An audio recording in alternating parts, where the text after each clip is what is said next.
Раз, раз.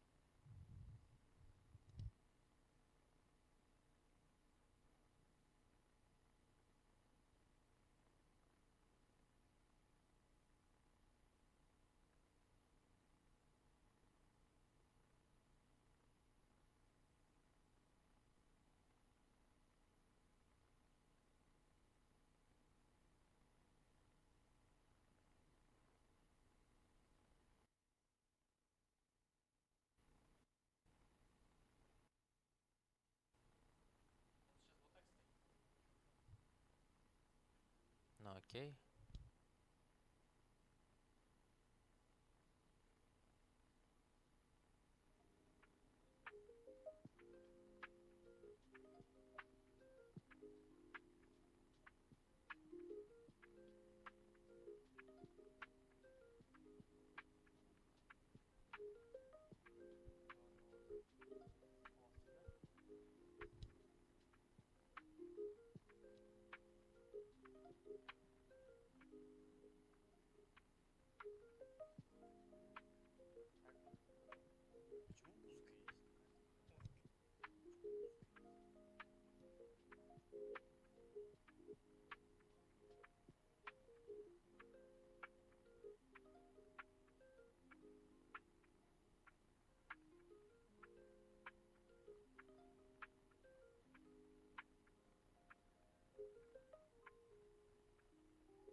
Э, э, Раз,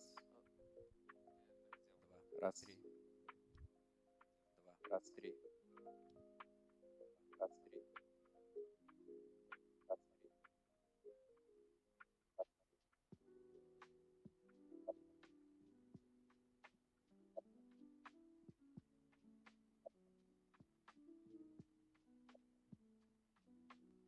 Раз, два, три.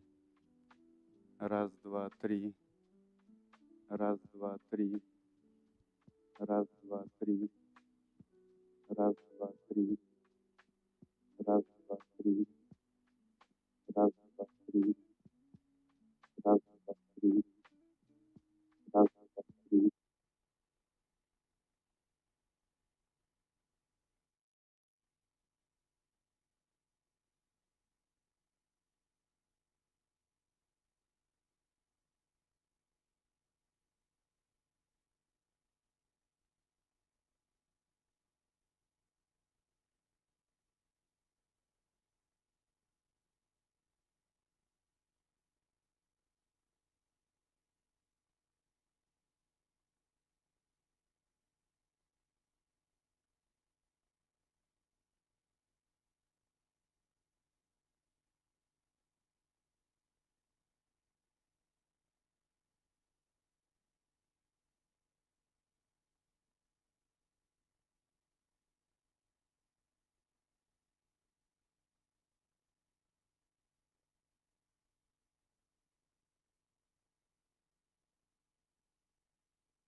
Раз, два, три.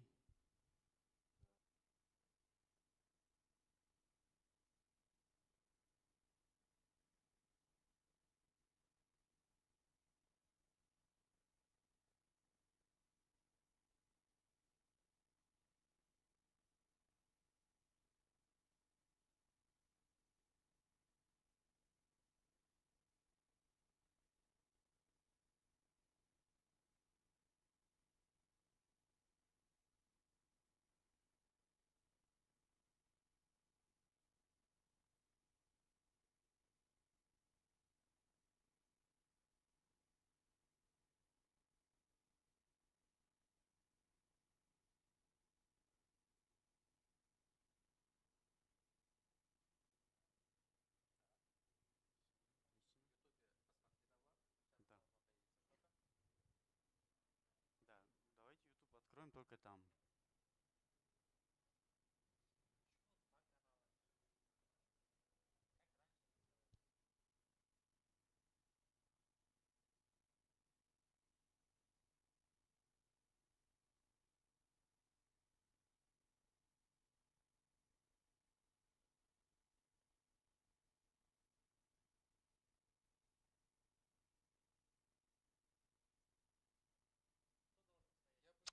Раз, два, три.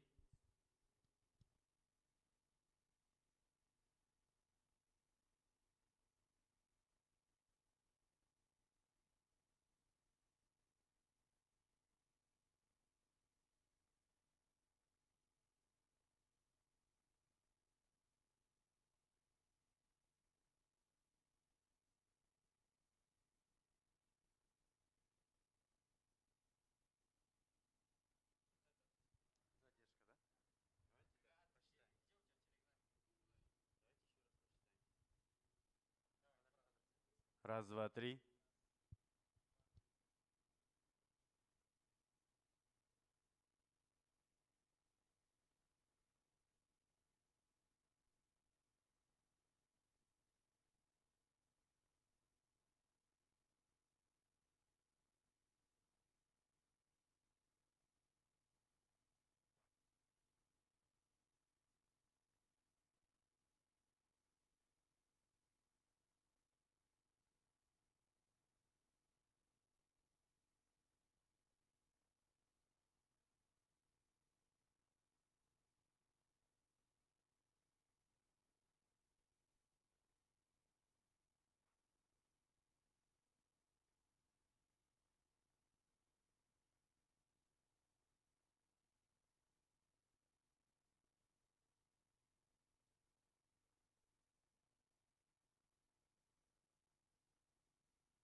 Раз, два, три.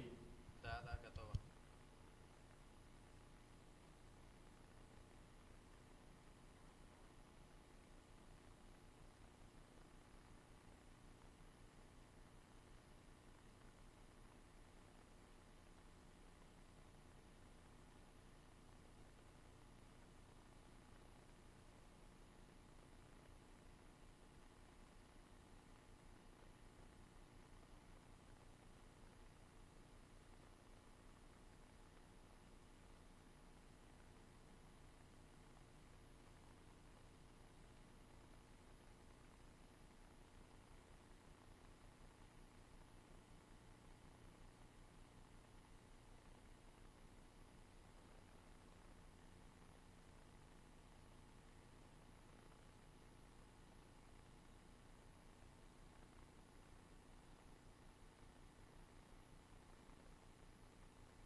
Bir, iki, üç.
Alo.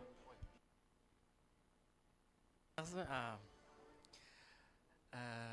Assalomu alaykum, hurmatli o'quvchilar, pirlar. Bugun tadbirimizni boshlaymiz. Judayam IT sohasidagi umuman вообще IT sohasidagi judayam mashhur mehmonlarimiz tashrif buyuradi. Faqat bitta narsani so'ramoqchi edim. Ular faqat ingliz tilida gapiradi. Hammaga qulaymi ingliz tilida eshitish? Nima deydi? Xohishga ko'ra o'zbek tilida qilishimiz mumkin, perevod kerak bo'lsa. Lekin agar iloji bo'lsa, ingliz tilida eshitib, ingliz tilida tushunsangiz agar juda ham zo'r bo'lardi deb o'ylayman. Agar savollaringiz bo'lsa ham, agar ingliz tilida so'rasangiz juda ham zo'r bo'lardi. Lekin majburiy emas.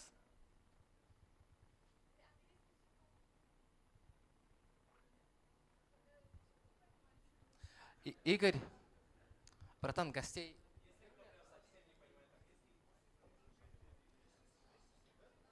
Мгм.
Okay.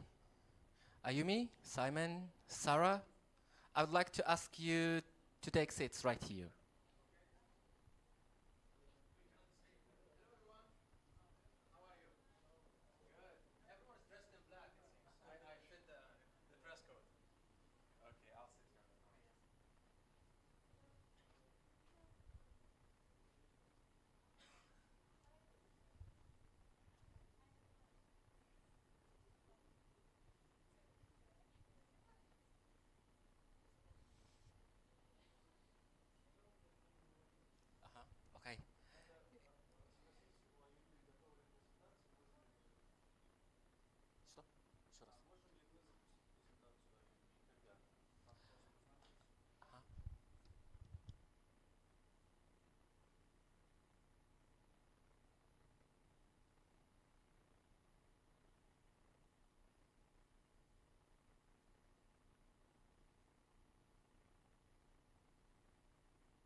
2 seconds, okay?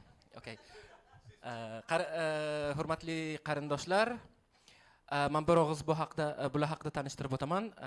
O'zingiz ko'rayotganingizdek, Ayumi Mur Aoki san, Simon Sandbeck, bu kishi nima deydi?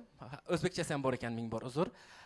Vaqtingizni olmaslik uchun tezroq bularga so'zlarni beraman. Bugungi uchrashuvimiz meetup tarzida bo'ladi. O'zlarini tanishtirishadi, faoliyatlari haqida aytib berishadi va sizlarni qiziqtirgan savollaringizga javob berishadi. Va orada bizning pitch session bor, nimaniki, startaplarniki. Ular haqida ham o'z fikrlarini bildirishadi. Okay, I introduced you to our students and I would like to ask you to go to on the stage. Yes.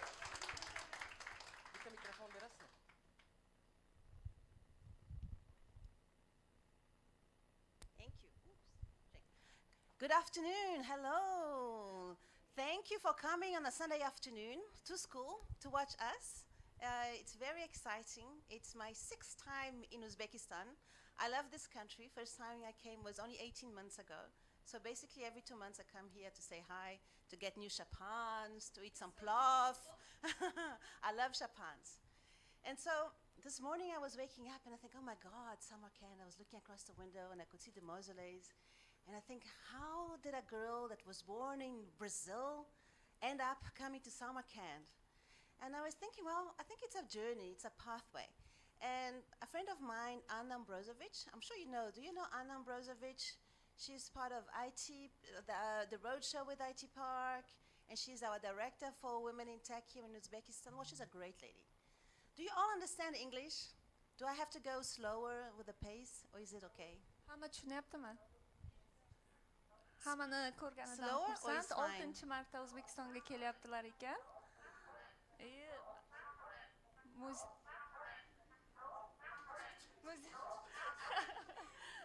Samarqandda muzeylar hamma joylarni aylanibdi, juda ham yoqibdi bu kishiga. Hammasini tushundilaring, chopon olibdilar. It's going to be translated all the time? Are you going to be translating all the time? No? Hammasini tarjima qilaymi, yo'q tushunyapsizlar? They understand? Okay, right. So my friend Anna, as I was saying, this wonderful lady, she asked me to share some of my stories. I'm not going to tell you my whole life because I'm 50, so we're going to be here for a very long time. But some of the highlights were things that really taught me lessons, right? So as I was saying earlier, my name is Ayumi Moraoki, and I'm half Brazilian. In fact, I'm a quarter Brazilian, a quarter British, and half Japanese. So I'm like a living cocktail, right? A living cocktail. And when I was young, when I was 12 years old, I moved to South Africa. And during that time, it was still apartheid. I don't even know if you guys know what apartheid means. If you don't, it's okay, because it's not a wonderful word. But it means it was a lot of segregation back then. It was in the late 80s and the beginning of the 90s. And the African people, the black people and white people there, or people that were not just white, they didn't have the same rights as everyone else. So they couldn't go to the same school, they couldn't, live in the same suburbs, they couldn't go to the same restaurants. Everything was segregated. And so coming from Brazil, where everything's very mixed, it was quite a shock for me. But not only that, when I was 12, we went to school, and there was a class called Home Economics. Now, home economics, we taught girls how to cook, how to clean, and how to sew, while the boys, they would do they would do metalwork and woodwork. And in the same in sports. So in Brazil, we love everything, all the sports with balls. So we have soccer, volleyball, and basketball, and handball, and that's about it. So when I arrived in South Africa, I went to see the friend of her brother's friend go rowing in this beautiful lake in Johannesburg. And I thought it was so beautiful.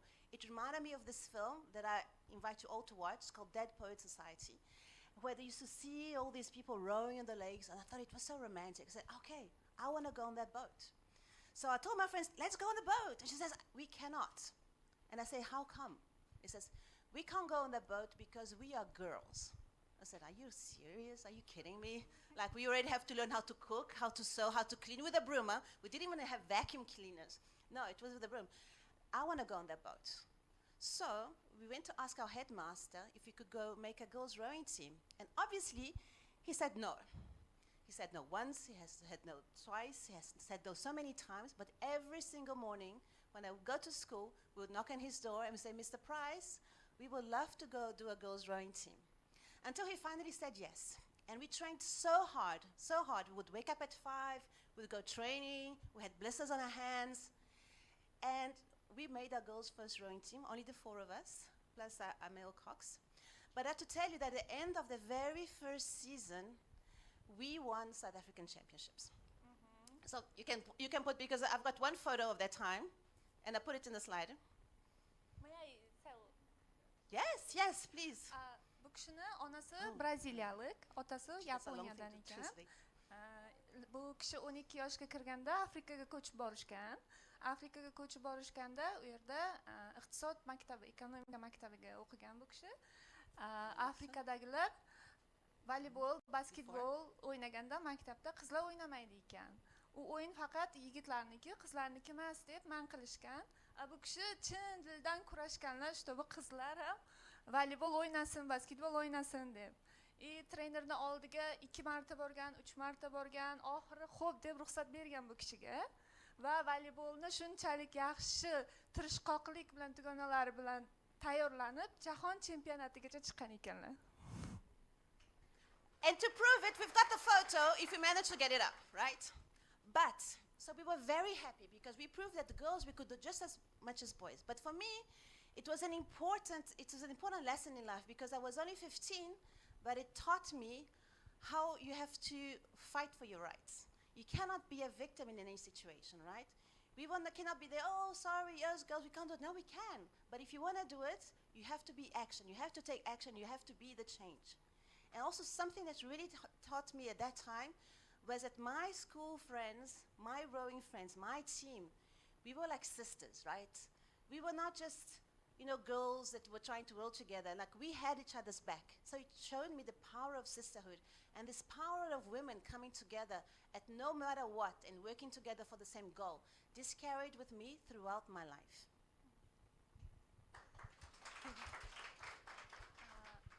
Agar oldilaringga maqsad qo'ysalaring, mana shu ayollar birlashsa, biz hamma o'ylagan maqsadlarimizga yetamiz. Albatta, bor kuchimizni yig'ib kurashishimiz kerak faqat. It's not working. Okay. Only one slide. Okay. Maybe you'll get it at the end. Maybe you will believe me by the end. And so that was 15, and then afterwards I went to university. And have you heard of Nelson Mandela? Yeah? You know him? So he's one of my most role models, we can say. People think, oh, your role model must be a woman. I said, yes, there are many women, but one of my biggest role models is Nelson Mandela. Why? Because when I was in university, he was still in prison. He was in prison for 27 years. And back then, as I said, it was apartheid. It was a very frictious, very difficult time in South Africa, and very violent as well. And then when it came out, everyone was scared there was going to be a civil war because imagine, because of all these different segregations. And after spending 27 years in prison, the first democratic elections, and the only elections I'm very proud I voted for, he became president. And once again, people were scared there was going to be civil war. And in fact, he really believed in the Rainbow Nation. He believed that we could all live together in harmony through education. He said that education is the most powerful weapon in the world. And I believe this so much. And throughout your life, you have to continue study. So I'm so glad we are here at the School 21 because it's giving you wonderful basics for coding, for learning. And it's going to carry this education. It's going to be really taking you forward throughout your life. And anyway, Mandela, when he came out, he believed in the Rainbow Nation. And the Rainbow Nation is where people of all different backgrounds and all different colors, they could work together, they could live together in peace. And I left South Africa when I was only 20, but first time in 20 years when I went back a couple of years ago, his dream had become true. South Africa had become a Rainbow Nation without wars, without the Civil War, just because believing that, with diverse people, we can all live together in peace because of education and because of human heart. That was my second lesson.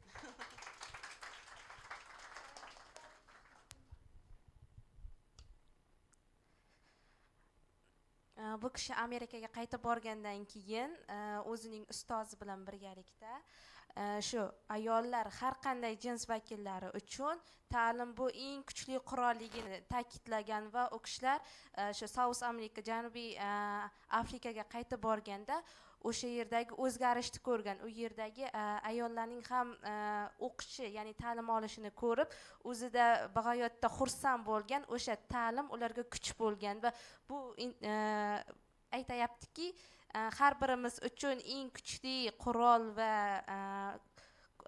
kuch bu ta'lim deyapti va u kishi bag'oyatda xursand bo'lgan va chin dildan mamnun bo'lganligini aytyapti. So, Johannesburg, 20 years. All I wanted to do since I was a little girl was travel the world. I think I've got this in my I think one of my past lives, I was from Central Asia. I was a nomad. And so in my living today, I still feel like a nomad. So my dream back then was to discover the world. I had only been in Brazil, then in South Africa, and I wanted to discover the world. So I took the globe and I said, okay, where are we now? So I'm Johannesburg, here was in the globe. Where is it I could go the furthest away from home? So if you look on the other side, there was this place in the middle of nowhere, in Tahiti, French Polynesia. You even have to take like a loop to see because it's so tiny you can't see the islands in the middle of the Pacific Ocean. So I said, this is where I want to go. I want to go to Tahiti. My parents thought I was crazy, but I said, okay, I'm going to go there. So I went all the way to Tahiti and I worked as a geo for Club Med.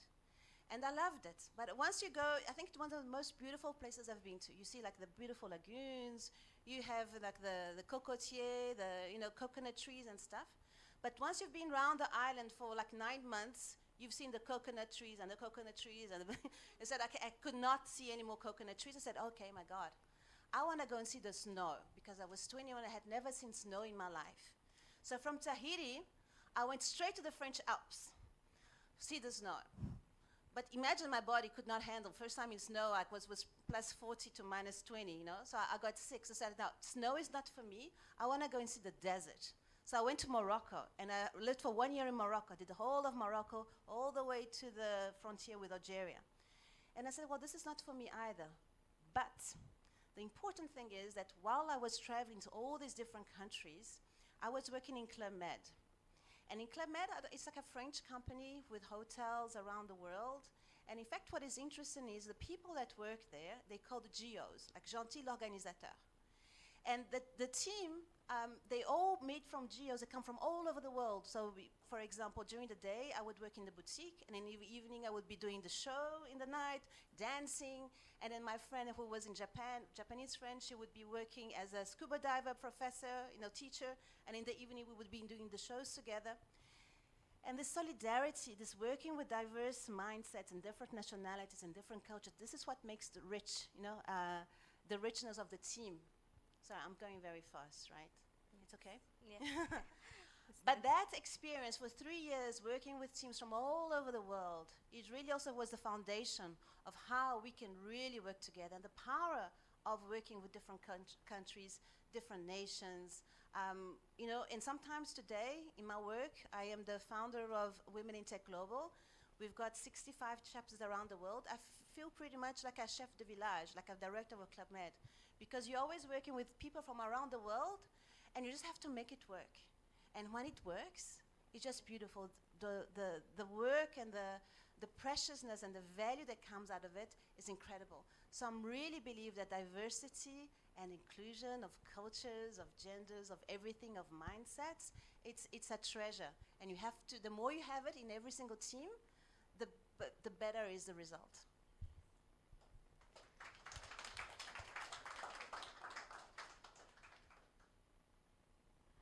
Ayuma xonimning orzusi bu travel, ya'ni sayohat qilish bo'lgan ekan va u kishi orzusini amalga oshirgan bo'lib, hozirgi kunda 65 dan ortiq mamlakatlarga sayohat qilgan ekan va u sayohatlardan birini Tinch okeanining o'rtasidagi kichik bir orolga tashrif buyurganini aytdi. U orol juda kichkina bo'lishidan qat'iy nazar juda ham sovuq iqlimli ekanligini aytdi va u yerda faqat daraxtlarni manzarasini tomosha qilganligini aytdi va u yerda sayohatini yakunlagandan keyin u kishi Fransiyaga do'stining oldiga, u kishi do'sti professor ekan, 3 yil davomida birga ishlagan ekan va u yerdagi o'sha jamoaviy muhitni o'rgangan ekan. Fransiyada ko'p odamlar hayotini butiklarda, shoppinglarda o'tkazar ekan va kechga borib ular xursandchilik, ya'ni entertainment qilish uchun turli xil restoranlarga tashrif buyurishar ekan. Hayoti davomida o'sha 65 ta davlatda aylangan bo'lsa, har bir davlatning o'ziga yarasha millati, ya'ni traditionlarini ko'rgan ekan va ularning har bittasi bu kishida o'ziga xos qiziqchilik, qanday deydi, taassurot qoldirgan ekan. Yay! I believe you. You were good. Okay, so Thank you. I promise you the photo. This is us. We won. It was. I'm here. Which one? I'm here. Look. Ah. Yes. That was a long time ago. But well, it wasn't too difficult because there were not many women that rode. But still, I've still got the gold medal. We were very, look at those styles. That was South Africa in the 90s. Anyway, that was just to say. So where were we? Let me get one. Morocco, desert, Alps. Oh, God. And I said, well, when I was in Tahiti, I found love. And everything I do in my life, I have to have love around. And so that was my husband that I found there. We found each other. And because he was French, and somehow everything I did in my life, I went to a French-Brazilian school, and then I did French university in South Africa. I said, well, let me go and settle in France. So I settled in France, and I worked for a couple of years as in the hotel business. I redid school there into hotel management. And I worked my way up until I became the marketing and the sales director of this big group of hotels and casinos. So we had, 4 hotels, 5 casinos, restaurants, you name it. And I was working a lot of time with that. But at the end of the day, when you work for a group of casinos, all that counts for that group is how many coins people put in a slot machine per day. That was like the KPI. And I'm thinking, why am I doing this? I've got so much creativity. I've got so much love for life. I love traveling. I love my kids. Why am I putting all my creativity, all my energy and my efforts into trying to make people gamble more? There's no sense. So I said, what do I really want to do in life? Like, what's my dream? And dream meaning, what is it that I want to do that when I wake up in the morning, even if people don't pay me to do, you're happy to do it? It gives you purpose. What is it that you do? And when I ask each one of you, what's your dream in life? You think, oh my God, it's easy. But it's not easy to know. And sometimes you think you have one dream, and when you reach it, maybe your dream is not really what you wanted. And it's normal that you can change your dream throughout periods of your life because we evolve and we have different objectives. But my dream back then was to be able to spend more time with my family, with my children, to be able to do something creative and to be able to travel again. So I said, okay. So I quit my job. And I said, I have to go into tech. And I was already 30, right? So I said, how do I go into tech? And back then, we didn't have these apps online, and we didn't have apps. We didn't have, the smartphone was very rudimentary. So I started learning how to code by myself with CD-ROMs. And I learned really from the basics, like HTML, CSS, JavaScript, PHP, you name it, hard way. And it was also the beginning, it was in 2008, it was also the beginning of social media with Facebook, and social media business, for businesses. And this is how I became an entrepreneur. I started making websites, and afterwards I started making small apps. And for 10 years, I grew my company, I grew my business, and I became and it's not easy, right? I say, I became an entrepreneur. Oh my God, but how? Those of you who will be an entrepreneur one day, you will realize how hard it is. But go for it. And thank God I did not know how hard it was. Otherwise, I would never have done it. Because if you know everything that can go wrong, be fine. I think I was so naive. I said, yeah, this looks great. Let's do it. And once you're in it, once you're in the shit, you just have to get out of it, right? So you find solutions. But if you know how hard it is before, I don't think I would have done it. But once you're in it, you find solutions. And obviously, afterwards, you're so glad you did. So for 10 years, I grew my company. I grew my family. I had 2 or more children. So I had 4 children, 2 boys and 2 girls. Because at my home, it's all about gender equality, 2 boys and 2 girls. And so I had 3 children then, and then I fell pregnant for the 4th time, and it wasn't planned. It was like a miracle. I still don't know how it happened, but anyway, it happened, right? But it was a difficult pregnancy. I had to stay in bed for like 6 months. Otherwise, I could not, I could lose the baby. And people that know me, I'm like hyperactive. So like I would put a pillow like on top of my belly to put my computer because I didn't want the little tackling of the computer to go to the baby. He would be like this when he came out. But anyway, he finally gave birth, and I promise you, I was really exhausted. Also because when you're owner of your business, either you work or you work. Because if I did not work, I could not pay for myself. I could not pay for my, employees. So you just work. But it's fine also, otherwise, what else can you do when you're laying down like for 6 months? And so, but I was exhausted mentally, physically, and I said, I have to find something to recharge my batteries. So I said, well, let me go to Portugal, living in France. Because Portugal, then I'll eat some Brazilian food because I'm Brazilian. And then I'm going to meet other women. I wanted to go to Web Summit because it was a big tech conference to see what are the latest innovation trends and to meet other women that were going through the same struggles that I was. Because for me, circles of women have always empowered me throughout my life, right? And when I went to Web Summit, I knew there were not a lot of women in tech because even for myself, hiring programmers for my company was quite difficult. They were mostly in the marketing services, in the graphics service, in the design, but not in the hardware, not in the real programming. But what I didn't know was that it was 2017, was that the gender gap in technology was getting wider and wider every year. I thought things were bad, but they were getting better. In fact, things were bad, but they were getting worse. And that pissed me off incredibly. And then it's good when I get angry because it gives me so much power to do something. Okay, what are we doing about it? And I looked around, there were lots of people saying, yeah, we don't have a lot of women in tech. But remember, once again, being victims. Oh, poor us, we don't have a lot of women in tech. So what are we doing about it, right? Just complaining about it's not going to work. Having networking sessions, I'm the first one to go to networking. I love networking. But drinking champagne and complaining about it will not move the needle. What moves the needle is having initiatives, programs, having this global movement around the world, but having educational programs to empower women, having more money to fund women to come into technology. This is what makes things change. So that was the state back then. So I said, okay, well, wonderful. Those are very bad numbers, right? But you know what? Things have not changed. They had moved like 1 point or so, but things are still, I think the funding has even gone worse. Less than 3% today in Europe, we are less than 2%, right? 1.7%. And so things are pretty bad. So I decided, okay, well, no worries. Let's create women in tech.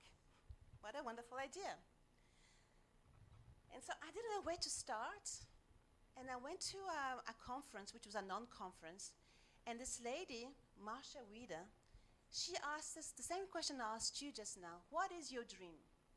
What is that thing that makes you wake up in the morning and gives you that peps, that energy to get you through the day, and that really drives you, that makes sense for you, that makes you do what you do?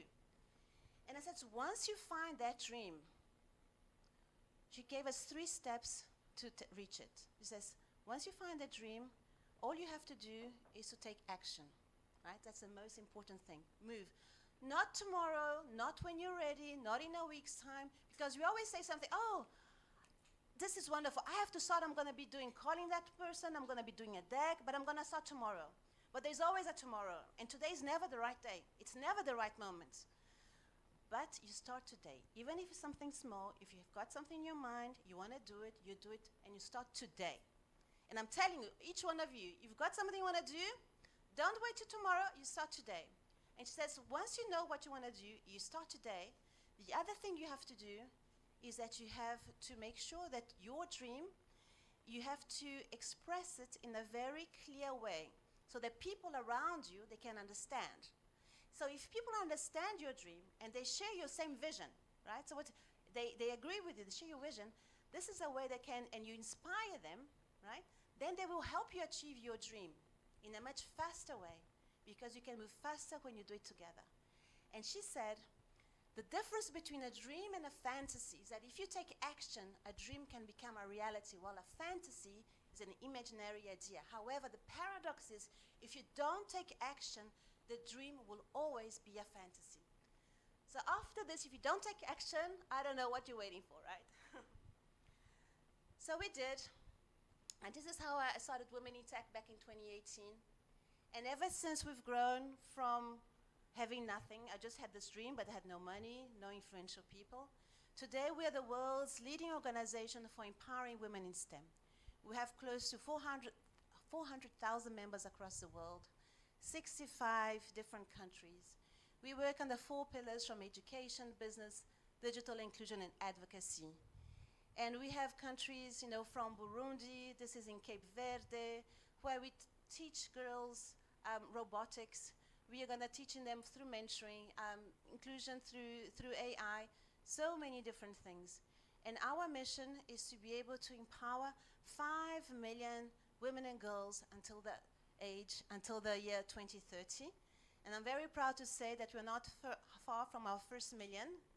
It's hard, and these are not just numbers. Yes, numbers are good, but imagine every single person that we've impacted. We have stories. These are lives that we have changed. And this is how we can really make a difference, right? We can all make a difference, but to make a sustainable change, we have to work together. And I don't want to wait 150 years, 130 years to find gender parity. We have to do it now. There's a French, so I live in France, and this French philosopher, her name is Simone de Beauvoir, she says, never forget that it only takes a political, economic, or religious crisis for women's rights to be called into question. These rights can never be taken for granted because you must remain vigilant throughout your life. And if you look at what the world is going through right now, these words are so true. I think never for the past decade or so has the women's rights been so low. So this is why we have to remain vigilant. And because I've been working through Women in Tech for the past 8 years, I've seen that we've tried to move the needle. We have made a difference, but to move the needle in a very sustainable and powerful way, we have to be at the leadership position.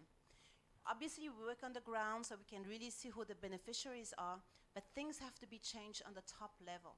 And this is why 2 years ago, I started my doctoral degree. So I'm a doctoral candidate right now. If all goes well, when I grow up, I'm going to be a doctor next year, together with my fellow friends here. And I realized that when you talk about gender, when you talk about things like that, people put you in a box. And if you don't talk to the top position, to the policymakers, to the presidents, to the governing body, things don't really change. So once again, we don't want to be victims. We want to make the change. And for us to make the change, we have to be in the top positions in the governing bodies, making the policies that will be made change. So it's not about how technology is affecting women, but how women can also affect and change technology and political views and policy. And so this is why this year I launched the Tech Diplomacy Institute, which is an institute for tech diplomacy, as the name goes, where we are trying to influence into policy, into governments, into how technology is shaping our lives, not just in one country, but how different countries altogether are working on to the same objectives. So we launched in UNESCO in June. So this is a tech diplomacy. So we do it in collaboration with UNESCO.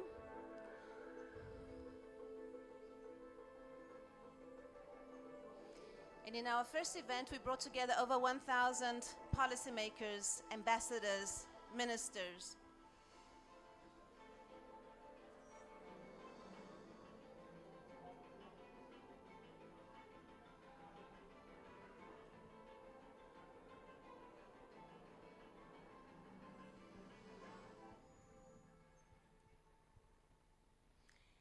Which makes us to where we are today.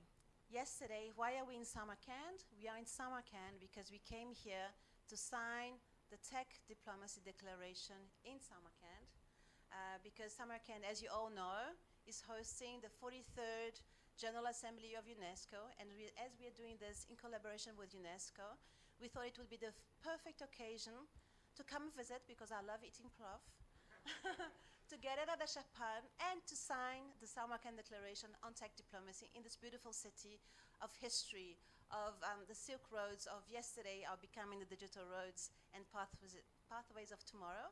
And you are all going to be shaping these, because you are the future generation, educated, with lots of dreams and lots of energy to conquer the world. So thank you so, so very much for listening to my story. Never-ending story. Yes.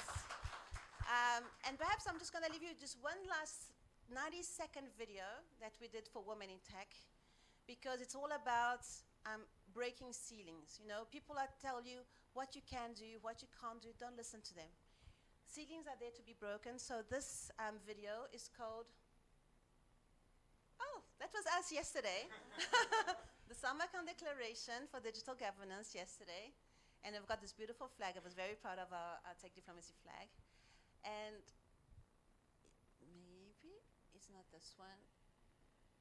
Or maybe I just didn't put it in there. But it's okay, because right now you're going to be listening from a very good friend of mine, who is our Chief Operating Officer for the Tech Diplomacy Institute. Oh, yeah, sorry. I just wanted to end with something, which is also there. And why did I tell you all these different things, these little life, let's say, lessons that I learned? Because throughout my life, which is half a century last May, so that's a long time. So I'm an OG, as my friend calls me. But the advantages of being old and wise is that you do learn something, and I wish, and I hope I can transfer this to you, is what I've learned, the most important thing in life is human relationships, right? Building, connecting people, building strong relationships, but really authentic, right? Not just because, oh, he's going to be able to give me this.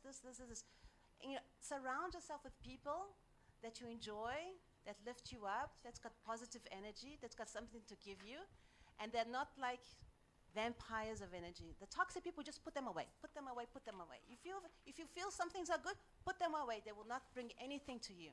They're just going to stop you. They're just going to drain you. Surround yourself with people and make meaningful relationships, because not only you're going to be having fun, you're going to be learning, but also you're going to be achieving things so much better. And this is a reason why we worked also yesterday was such a success, because I did this with my schoolmates, my doctoral candidate mates. We all met at school 2 years ago when we started our learning journey.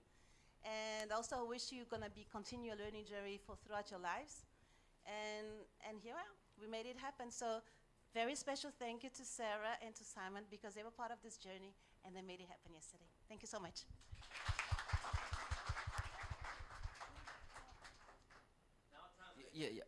Watch your food. It's red. Yeah. There we go. Ozgina перевод kerakmi?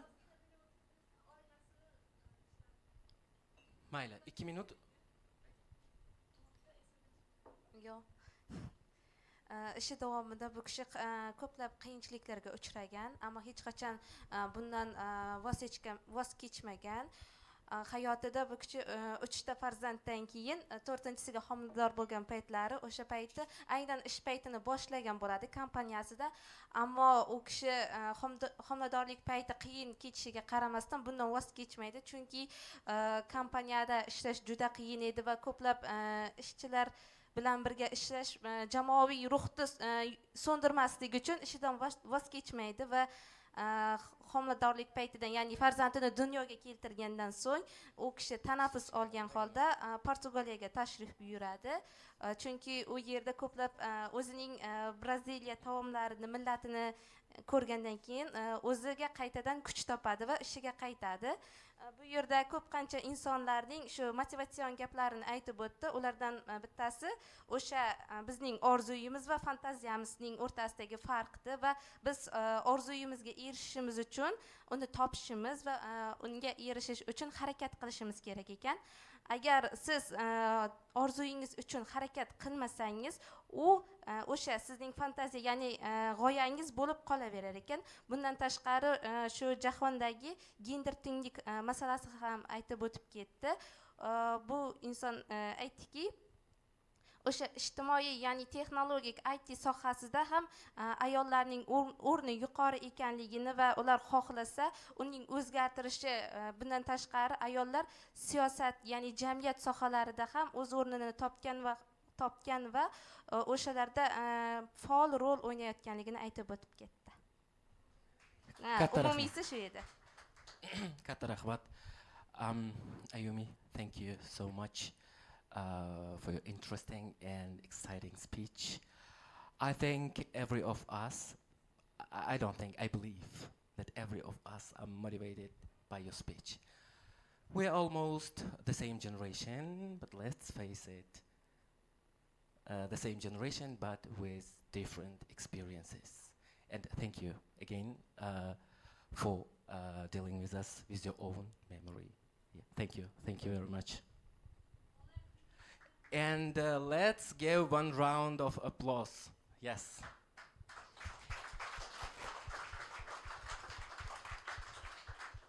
Xo'p, katta rahmat. Bo'lmasa, keyingi mehmonimizni taklif qilamiz.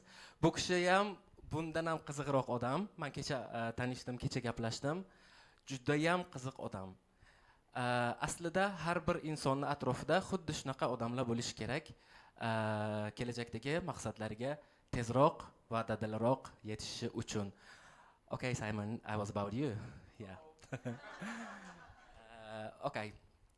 I would like to invite you on the stage. Yes. And with a great honor, I hand the mic to you.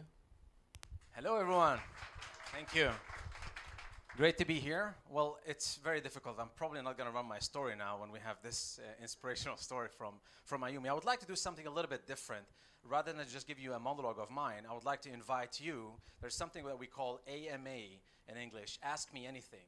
So I will invite all of you. I'll maybe talk for a couple of minutes, but I would like to invite all of you. You can ask your question in Uzbek, in Russian, in English, whatever you want. But you can ask me anything personal, professional, and everything in between. No taboos, no, maybe some, but I'm censoring myself already. Okay. So basically, you wanna share some of that? How's the interaction gonna be between you and me? Do you wanna translate everything I say? Okay, go ahead, please. Do you want I introduce myself? Please, go ahead. I am studying, it's a university, third year university student at the moment. Yeah. And my major is, it belongs to the education, not IT. Yeah. But I try to learn this path in the future because IT is a play crucial role in the every major. Yeah. That's why I try to learn it in the future. Fantastic. Big round of applause for her. So you can also introduce yourself. You can ask me your questions, but I'll start maybe with a little bit of a personal story as well. Maybe not as long. I have no slides, no pictures. But I just turned 40 years old a couple of weeks ago. And actually being in this school made me reflect. Being a teenager, actually my dream job was being a programmer. And when I discovered the internet at a very, very young age, I really wanted to learn everything. Coding was, back then it was like HTML and CSS in the very, very first version. You coded in Visual Basic, and I was learning C#. But I realized just sitting in front of the computer like the entire day was not very good for my body. So I decided that I'm definitely gonna work in the IT industry and in the tech industry.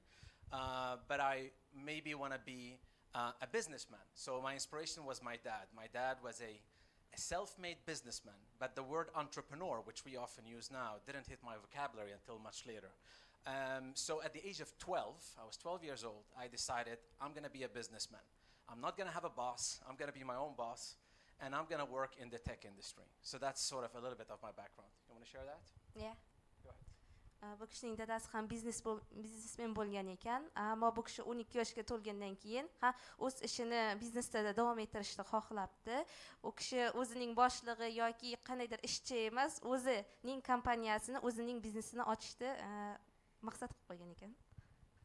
Thank you.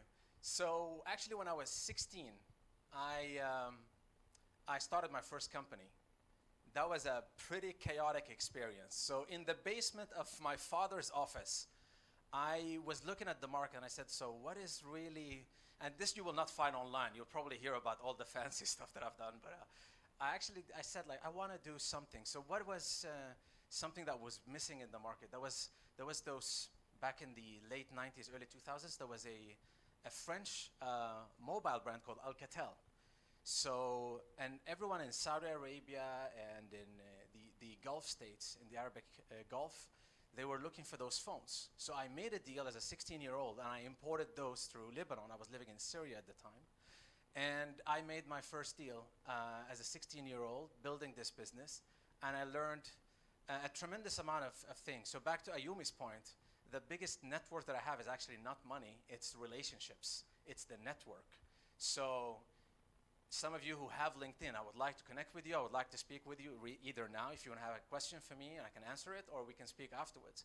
So I would like to be part of your journeys as well. And I think this is very inspiring. When I go around schools, when I meet young people like yourselves, it reminds me of my own journey. So I get goosebumps just being here and get lots of the energy that you guys have. 16 yoshga to'lgandan keyin o'zining shaxsiy kompaniyasini ochgandan keyin bu kishiga shu internet orqali turli xil savollar, xususan Dubay mamlakatlaridan insonlar tashrif buyurib aloqaga chiqqan holda bu inson bilan suhbatlashibdi va o'zining qiziqarli shu sohaga qiziqqan savollarini berishibdi va hozirda sizlardan o'zlaringizda qandaydir qiziqarli savol bo'lsa bu kishiga so'rashlaringiz mumkinligini ham aytib o'tib ketdi. Cool. So that journey started very early on, and then I was born in Sweden, obviously. I moved back to Stockholm, where I was born, and right before that, I helped launch what we would call today social media. Back then, it was called an online community. This is in the year 2001.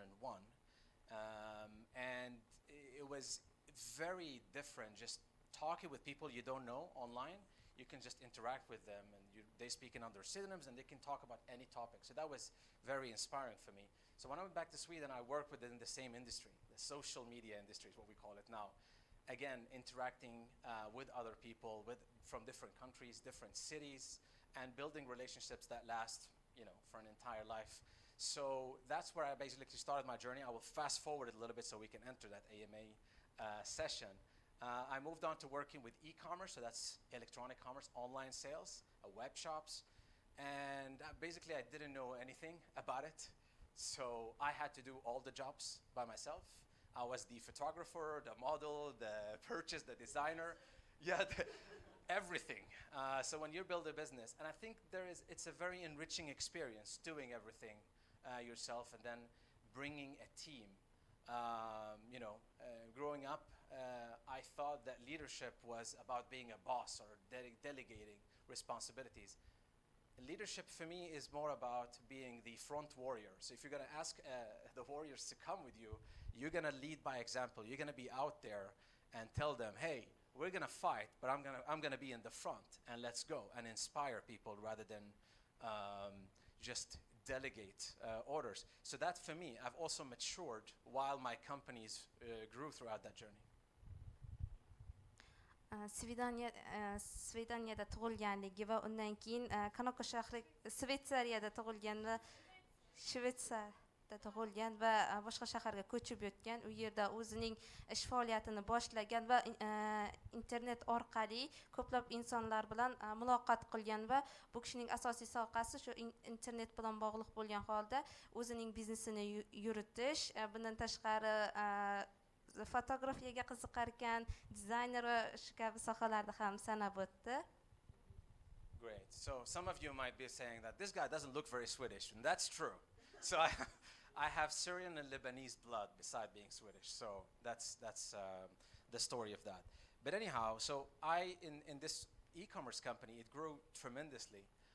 It grew very, very fast, and at some point, I decided to bring in external capital, so venture capital. I brought in external investors, and these were some of the wealthiest and most respected people, not only in the region, but in the world.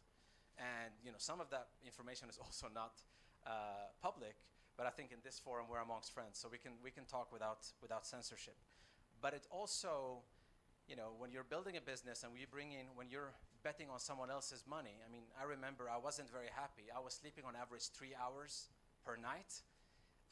My co-founder was in an emergency in a hospital because we were working 24/7. We wanted to prove for those investors how good and how great entrepreneurs we are. But what happened is we destroyed our own families, we destroyed our health, and we just went very fast because we were so eager on these huge people just betting on us. So we took a little bit of a step back. A couple of years later, I decided to leave that company. And I decided to, what would be the best person that I didn't see in my own journey? It's someone who actually is an entrepreneur who invests in the next generation of entrepreneurs. and someone who is a coach, someone who is supportive for people. And I didn't really have that kind of support. I just got a lot of money and I lost control of my own company. I lost control of myself. Ended up with a divorce and lots of crazy things that happen when you're building fast-growing businesses. You want to take that? Okay, go ahead. Otherwise, I'm going to continue, you know. har bir sohada yetakchi bo'lishga harakat qilar ekan va hozirda ham UNESCO shu anasida missiyasida bu kishi shu leadership ya'ni yetakchi bo'lgan ekan. Har bir sohada yetakchi bo'lganligi oqibatida bu kishining yordamchisi qattiq 21 soat davomida qattiq ishlab 3 soat uxlaganligi natijasida kasalxonaga tushib qolgan va uning oilasiga ta'sir qilganligini aytib o'tdi. Bu inson dunyo bo'yicha qanday insonlarni o'ziga jalb qilish, qiziqtirish, insonlarni biror ishga undash bo'yicha ko'plab loyihalarni amalga oshirishni istar ekan va menimcha Cool. So to wrap up this very brief story then, so over the past 10 years, I've basically just traveling around the world, meeting people like yourselves, getting inspired by your stories and what you're building, and being investing in different businesses in the Scandinavian region, and you know, just doing stuff like this. It's very humbling. It's very interesting, and you probably have lots of questions for me. So let's open up the floor. savollaringiz bo'lsa berishingiz mumkin ekan, undan keyin davom ettiramiz dedi. Anyone who has questions for me? Please.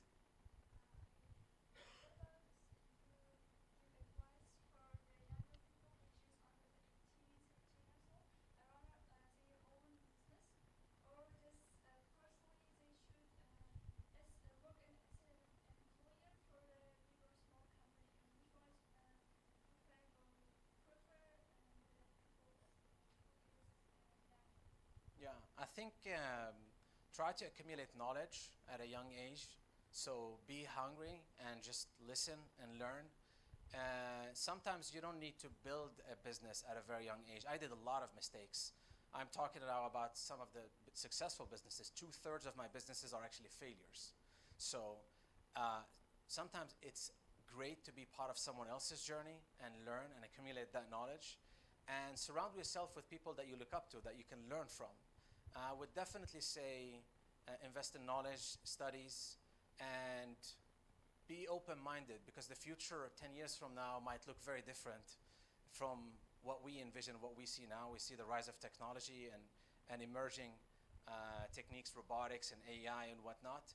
So have a vision of where do you want to see yourself, invest in yourself, and invest in the people that you have around you. And I think the best advice that I have, which I talk quite often about, when we talk about currency, we usually talk about money or material things, but there are other currencies in life, and I usually talk about this. There is time, energy, network, and then money. So money is important, but I would say for me, money is important. I have been millionaire twice, and I've been homeless twice. So money comes and goes. When I was little, I cared so much about being famous and rich. I couldn't care less now. Why? Because it's not about the end goal, it's about the journey. So don't be, when I was younger, I was like, I want to have that certain amount of money. And some of you might laugh it off and say, easy for you to say, guy who has, but I've had many tough experiences. So what I've learned is not about, it's good to have dedication and passion and be said, like Ayumi said, like she gets angry when it's like, okay, I'm gonna change this now. And I'm kind of the same as well, but I would say that money is important because it opens a lot of doors, but it's also those other currencies. What are you actually investing? Are you gonna sit and watch Netflix the entire day? And nothing's gonna happen, sorry. If you're having the wrong network around you, the wrong friends that are wasting your time, I'm not saying don't have fun. Like a lot of people come to me and say, I'm gonna study, no, go have fun, live your life. But just have a balance in between what you spend your time on, who do you have around yourself, and what do you spend your energy on. And this is something that maybe when you're younger, you don't care that much about time. For me, it's the most expensive currency is time. And it's, you know, being a busy individual, like how I want to spend time with my parents, with my friends, with running the businesses, etc. Yeah, you need to find that balance. And it's never perfect. But as you know, I'm going to jump like 3 steps ahead. And I'm going to tell you something extremely personal. When I have very, very deep conversations with people, 2-3 hours in, I usually come to a question that I'm very curious about to ask people. And maybe it's not fair for me to ask you that question, but I'm going to tell you what the question is. I ask if you would go outside the door and you would get hit by a truck and you would be laying down there and you're bleeding to death. And I'm going to come to you and ask you, do you regret anything? And I ask that question to everyone from teenagers to, you know, my dad is 75. Can you turn it off, please? Thank you. I would ask it to, you know, my grandparents or my friends. It's a way to, can we please turn off the microphone in the back? They're not listening, okay. Can we turn off that microphone? Yeah, thank you. I'm telling something very deep here. Jokes aside. So, and quite often, even the older people, they say, well, I should have had children. Oh, I regret I didn't start my own business. Oh, I should have changed my employer. I should have asked that person for marriage, etc. There's lots of regrets. So I've set a path for myself where it's not about not regretting, but I want to learn, like failures in life are experiences. So I want you to not focus, you know, solely on reaching a certain title or amount of money or whatever. Focus on the journey and enjoy it. Because otherwise, I've seen a lot of my friends, they want to have a Chevrolet. When they have it, they want to have a BMW, and they want to have the Tesla, and then the Ferrari, then the Lamborghini. And they're miserable. They're not happy with their lives because they're always chasing something new. So my advice is basically just enjoy the journey, enjoy the ride. It's going to be bumpy on the road. Fasten your seatbelt. But just focus on who you have around yourself and what you do with your time. And it sounds very aspirational and broad, but this is truly my advice for you. Thank you. Thank you. So when someone asks me that question, because I ask it to these people, and they say, so when you lay down and you're dying, and I'll say, no, actually I'm extremely satisfied. It's sad, you know. Yeah, yeah, exactly. But it's somehow, it makes people reflect.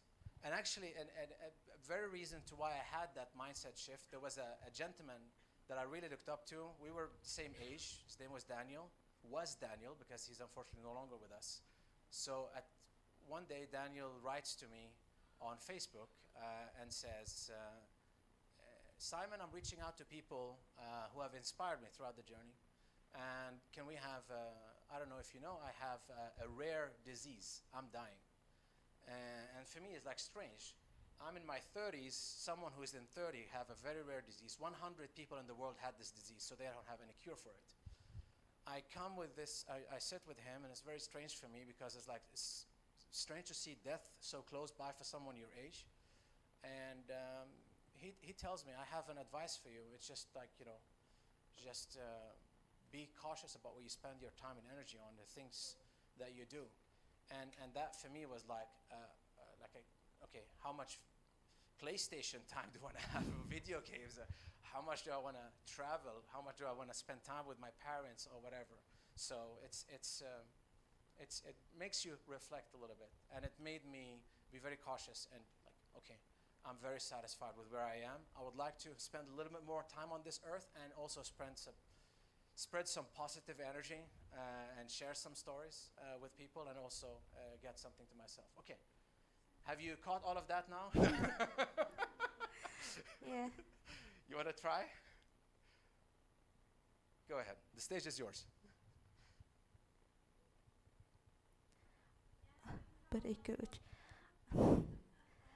Bu kishiga bergan maslahatlar shunday bo'ldiki, o'sha siz o'zingizni biznesingizdan boshlashingizdan oldin o'zingiz oldingizga maqsad qo'yishingiz kerak va unga erishishingiz kerak.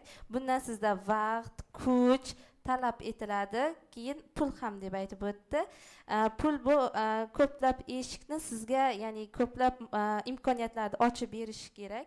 Bundan tashqari qilayotgan ishingizdan o'zingiz rohatlanishingiz kerak, chunki agar siz o'sha ishdan rohatlansangiz, o'shanda siz muvaffaqiyatga erishgan bo'lasiz. Thank you. Perfect translation. Okay. Any other questions? I'm amused of how many women we have in the room, because one of the first questions I said, like, oh, it's a programming school, great. It's like 80-20, and they're like, oh, no.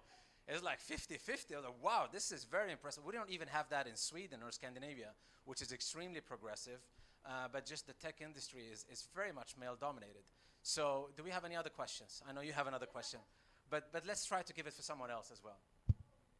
And you can ask in Uzbek, it's okay, or in Ruski, or Arabic, whatever you want. Okay, let's give it a try. Go ahead. She has a question. Yes, tell me.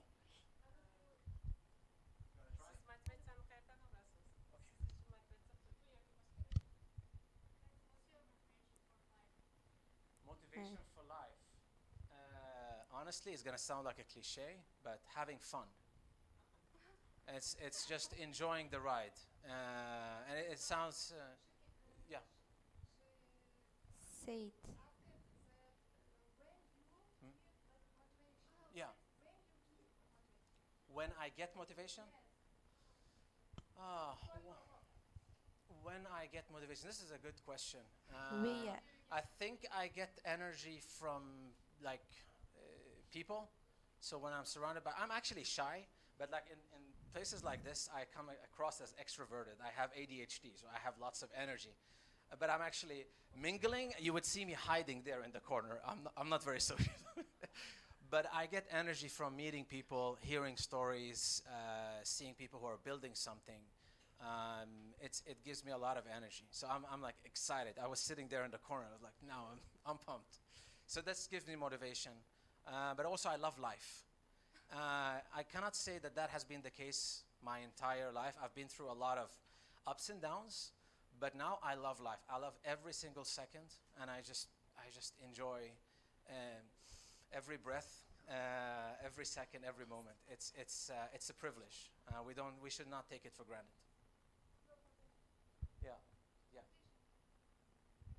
Yeah, positive. Yeah, positive. Yes. You want to translate that? Go ahead. O'zbekcha. Bu kishi o'zi hayotda uyatchan ekan. Shu yerda ham o'tirganda burchakda o'tirib dedi, gapirishdan oldin hayajonlandim dedi. Ammo men dedi, motivatsiyani o'sha odamlardan va ularning turli xil hikoyalarini eshitishdan olaman dedi. Yes. Another question. Hayotining har bir daqiqasini yaxshi ko'rar ekan. Venture fondini tashkil qilishda qanaqa qo'rquvlaringizni qanday yenggansiz? Fondni tashkil qilishda qo'rquv bo'ladi-yu, ayniqsa venture fondini tashkil qilishda. Buni qanday qilib yenggansiz?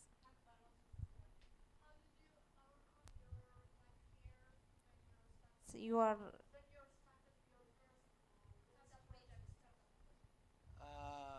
I have never come over the fear. No. Is it the venture fund or a startup? To the startup. Just learning. Everything takes practice, right? So you gotta do, and if you do wrong, you gotta do it again, and you learn from it. And just don't take. I don't usually like to use the word failure because it's an experience. So when you fail, it's just part of that journey. When I was younger, I used to, if I hit a roadblock, I might just, give up. But I've always been surrounding myself, back to the network, by people who were like motivating and said, stand up on your feet, you can do this. I've unfortunately lost a tremendous amount of money in my own businesses because sometimes it's unlucky, but when you're resilient and you're very determined, I want to succeed. I don't take a no for an answer. I've received many no's in my life. I hate getting no's. I hate being rejected. But when you get it enough times, it becomes like you become immune to it. So you just go on and go on. You fall, you bleed a little bit, you put a bandage, and you continue running. And later on, you're into the marathon. So practice is the one-word answer to that question. Just continue practicing and accumulating more knowledge, basically. Yeah. Tajribalar orqali o'rganishingiz mumkin. Qancha tajriba davomida siz muvaffaqiyatsizlikka uchrab, lekin o'sha uchragan muvaffaqiyatligingizdan yana o'sha tajriba orttirgan holda ishingizni davom ettirasiz. Bu kishi ham ko'plab muvaffaqiyatsizlikka uchragan, balki baribir hech qachon tark etmagan, o'z sohasini davom ettirgan va shu ijtimoiy tarmoqlar orqali ko'p insonlar unga hech qachon to'xtatma, sen buni qila olasan degan va bundan tashqari o'zining ichki immuniteti u hayotini marafonga o'xshatadi. U qoqilsa ham o'z jarohatlarini o'zi davolagan holda ishini davom ettiradi. Thank you. One final question. I want to hear from the guys. The ladies are taking over here just because Ayum is here. Do we have any question from a gentleman in the back? Yes. You saved me. Otherwise, I'm going to be embarrassed. Okay, go ahead. The microphone is behind you. Yes, please. Sometimes our dreams will be beyond our borders and looks like as like impossible things, like galaxy level, and we start seeing like, well, what if I cannot do this, because everyone says it's impossible, and then pressure starts to hit us over again. What do you advise for such kind of visionaries? So this is very normal, especially having people around you that are going to tell you, oh, come on, you're not going to start a company. I mean, it's come on, you have no, and it hurts the most from the people who are close to you, family or friends. Nobody's going to invest in your shitty idea, pardon my French.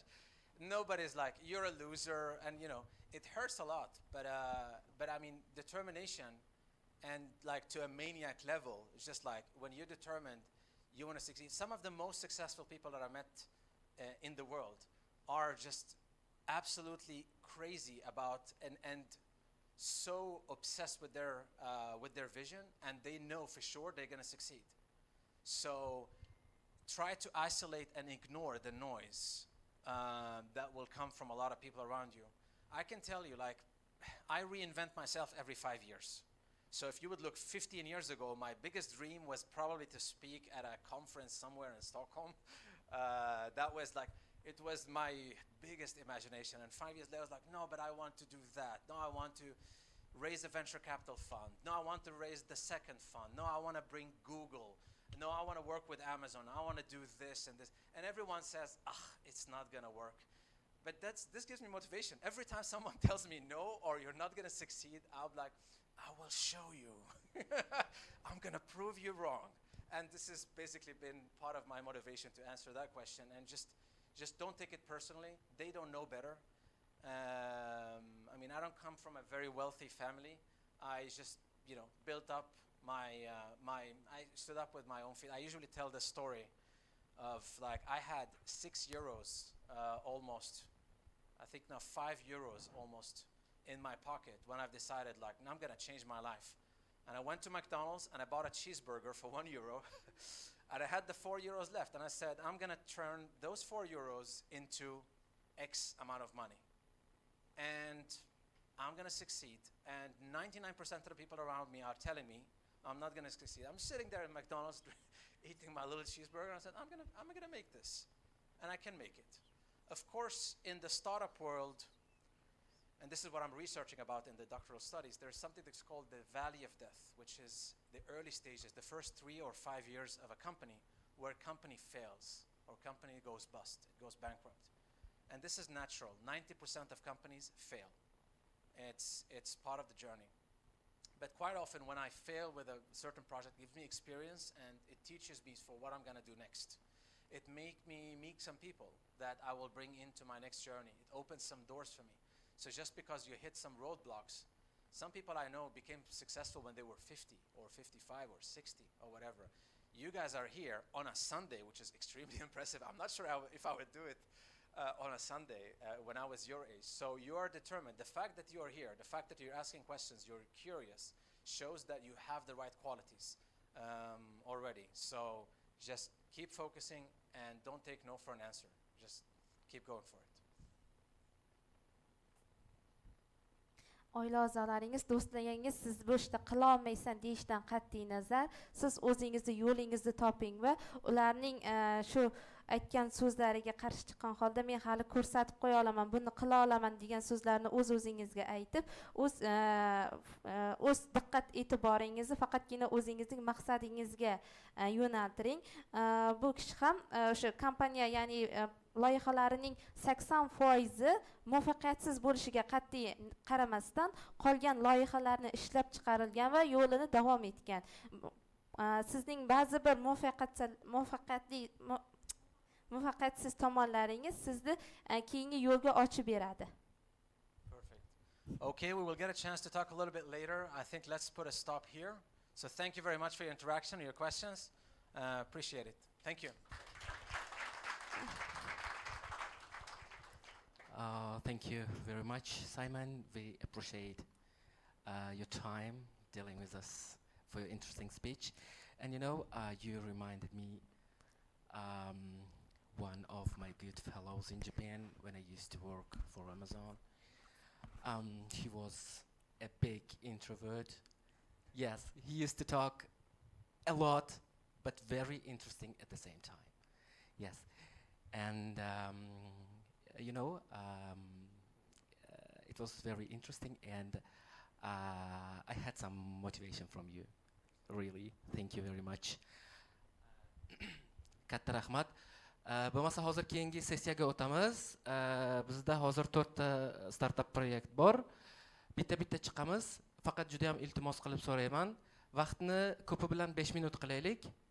Hamma ulgurishi va keraksiz narsalardan sal qochish uchun iloji boricha 5 minutning ichida kompaktni qilib, chiroyli qilib aytib beramiz. Bo'ladimi? Hope, guys. Did you know that our guys developing their own projects, startups? Yeah, okay. Let's see some of them together. And we have 4 projects. Yes, we want to deal with you. And at the end of each project, we would like to listen to your comments. Or how it would be comfortable for you, for example, to comment at the end of each presentation or at the end overall? Okay, that's good. Bo'lmasa har bitta prezentatsiyadan keyin Simon, Ayumi o'zlarini nimalarni beradilar, kommentariyalarni har bitta startup haqida. Iltimos ingliz tilida ham juda ham tushunarli qilishga harakat qiling. Bu biz o'zimizga ham va bularga ham to'laroq tushunchaga ega bo'lish uchun. Xo'p, vaqtimizni ketkazmaymiz unda va birinchi proyektni taklif qilaman.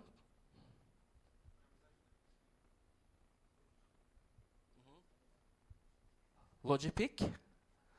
Yes.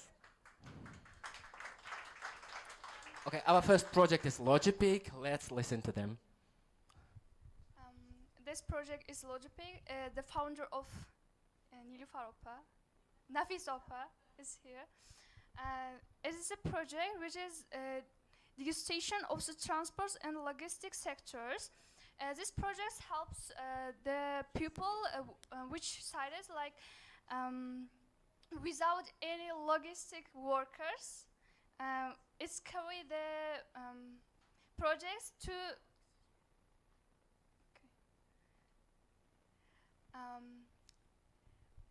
like problems in our country is foreign monopoly, local companies.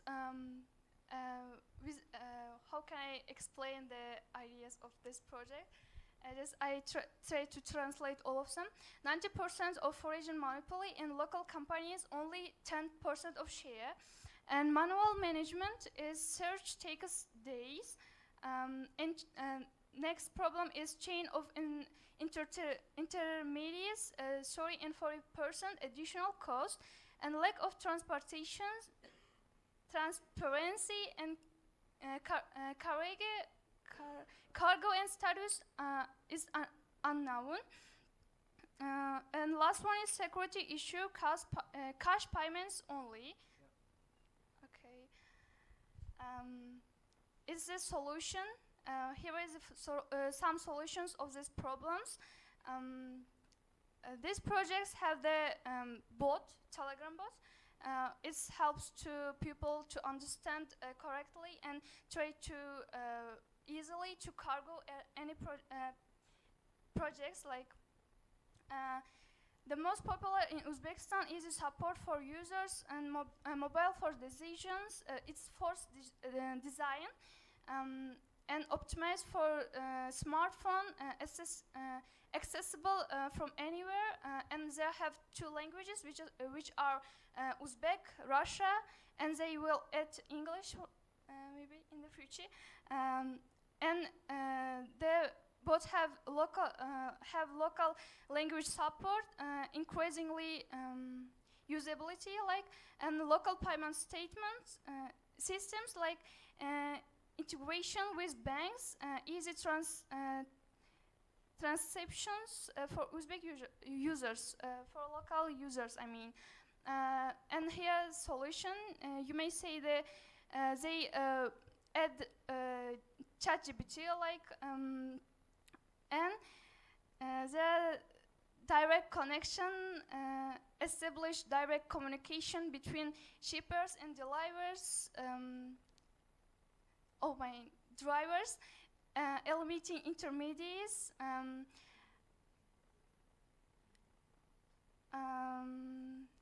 read the slides, so you can just. Okay. Here is some pictures of this project.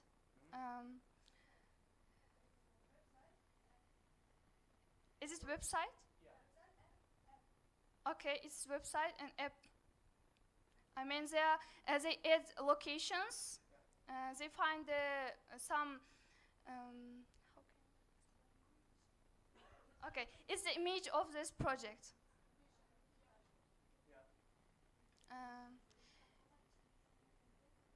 Competitor analysis. There are some indicators, and they find the usability is like. Okay. Here's some transactions. Like in the 6 months. Yep. It's the 6 months pilot stage. Now and future, for future, in the future, like. Okay. Business revenue model, like it is a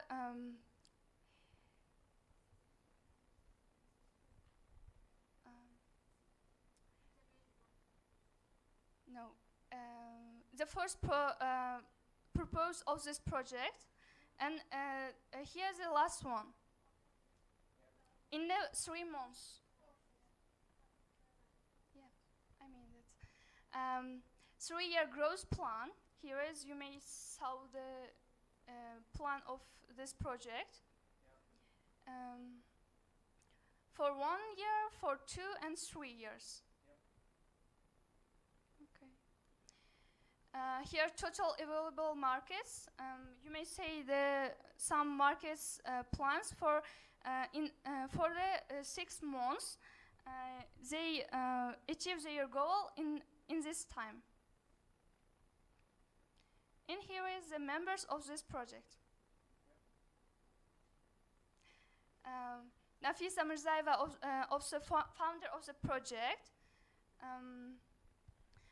Ozodbek Salimov, technical specialist,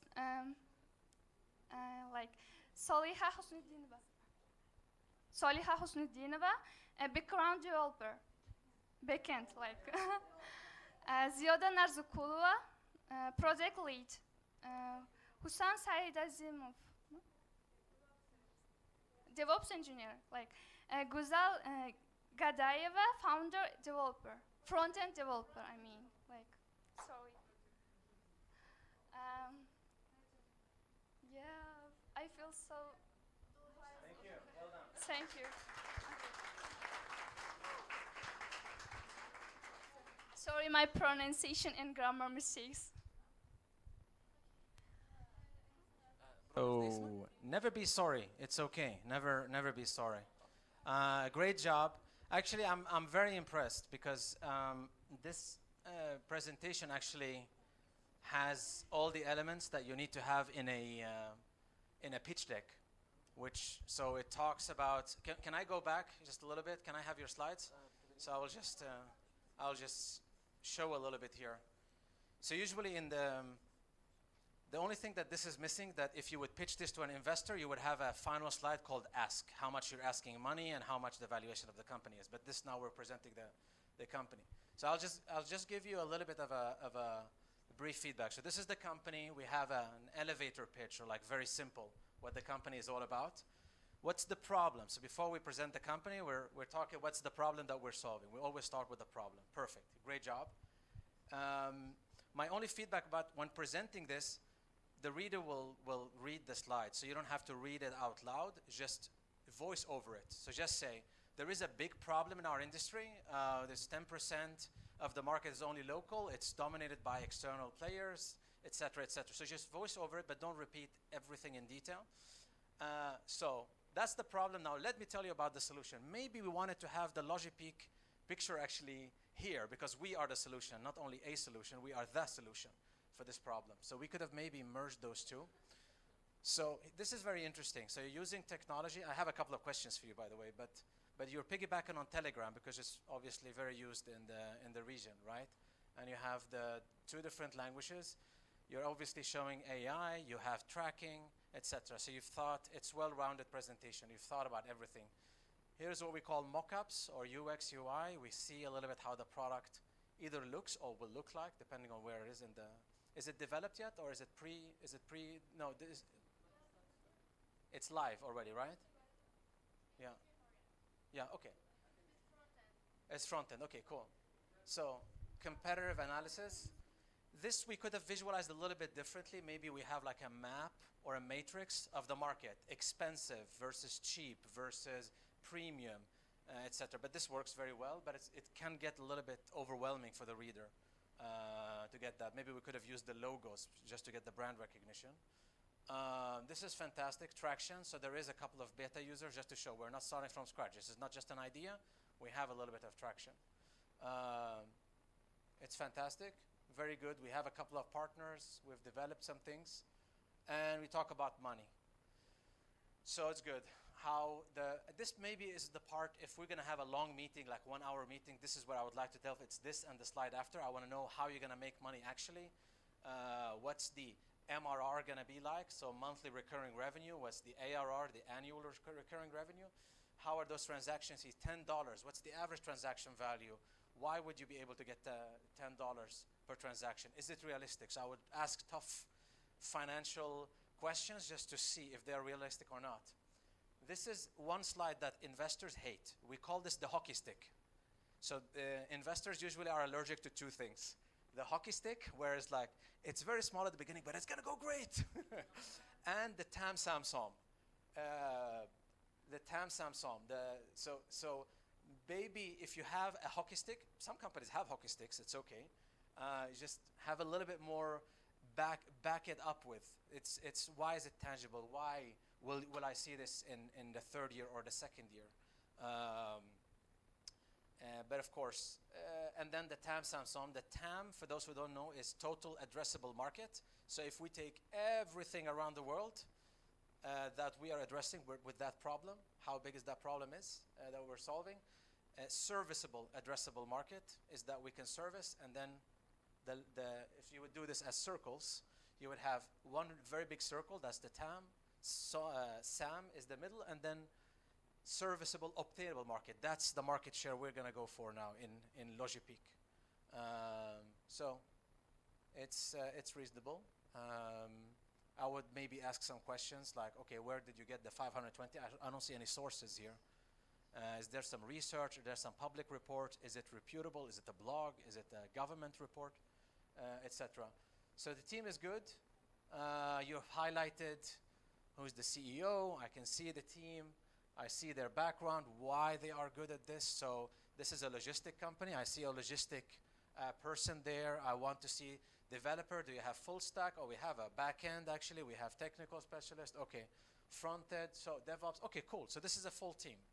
So it's not like we have one visionary founder, but we don't have the entire technology. So this is a complete team. Would like maybe to know what they have done before. Maybe they haven't done any projects or anything. If there's a portfolio, if there's anything of that kind. Very impressive. Well done. Let's give them a big round of applause. Anything, Ayumi? No, Ayumi's Ayumi's like, no, it's okay. Yeah. Okay, can we go with the next one? No. Oh yeah. No, I would say, yeah, no, use, what's your ask then? Like, what would you, like, we are here, there are three of us, Sarah, what, if there's one ask for each one of us, what would it be? You have to use, this is our opportunity, so ask now, while we are here. Bu gaplar aynan proyektni nimalariga, ishtirokchilariga biror narsa so'ramoqchi bo'lsangiz, hozir so'rang biz she'rdaligimizda.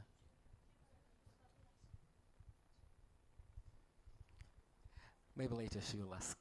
Yeah, sure. So I thought I agree with Simon. It was a great presentation. But whether you're gonna go to pitch your company, or if you're gonna go to a job interview, even if you come in here, you know, like that you were gonna come and see me and Simon, our friends. Prepare questions. What would you like to take out of it? Like, maybe you don't want something from me, but I know someone that can help you. Or like, what is it? What kind of help do you need right now? So you say, okay, I wanna, I don't know, go to university in the United States. So you'd come to me because you have done just a little bit of research before. He said, oh, she knows someone that works in that university that I want to go to. Can you present? Can you do a letter of recommendation? Can I show you? You know? So prepare your meetings. When you go, you meet someone, do a little bit of preparation before and then use it. So you're going to be showing this startup. Okay, we're not asking for money, but we would love to get connected to enter that market. How can we go into Europe? Who can you ask? The worst you can say, like we say, okay, we can't help you. But if we can, that's what you want, right? So we can't give you money, but we can give you connections and market interest. And I actually know the industry. I've worked in the logistics industry. I've been the advisor of the Postal Service, the National Postal Service of Sweden, Denmark, and Norway. And I've built some startups also in this field. So this is very interesting, and it's very much legacy. So this is very old technology. So if you come, what I really like the Telegram bot in a way, because you're piggybacking on an infrastructure. The challenge then is that maybe investors okay, the camera wants me to stand, okay. Hello, camera. You're piggybacking on existing technology, but what I would like to know is like, can someone copy this product? Can someone build something similar? How unique are you? Do you have something proprietary? These will be the kind of questions that I will be asking, because if you can build a bot, everyone else can build a bot.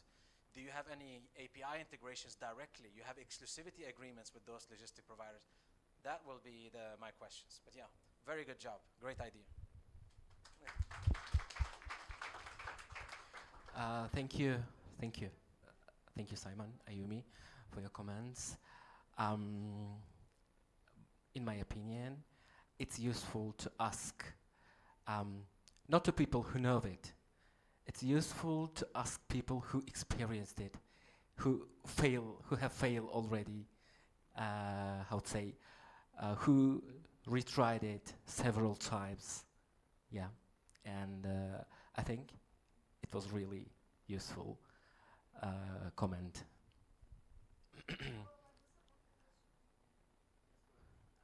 Savollar bo'lsa agar yozib qo'ysangiz bo'ladi. Xo'p. Keyin bitta narsani iltimos qilaman. 5 minut vaqt kam emas, faqat iltimos shoshmang, chiroyli qilib, akkuratni qilib gapiraylik, qaymi? Qilayotgan ishimiz yomon emas, zo'r, o'zlari ham ta'rifladilar. O'shani faqat yana ham chiroyliroq qilib ko'rsatib berishimiz kerak. Uyalib emas, qo'rqib emas.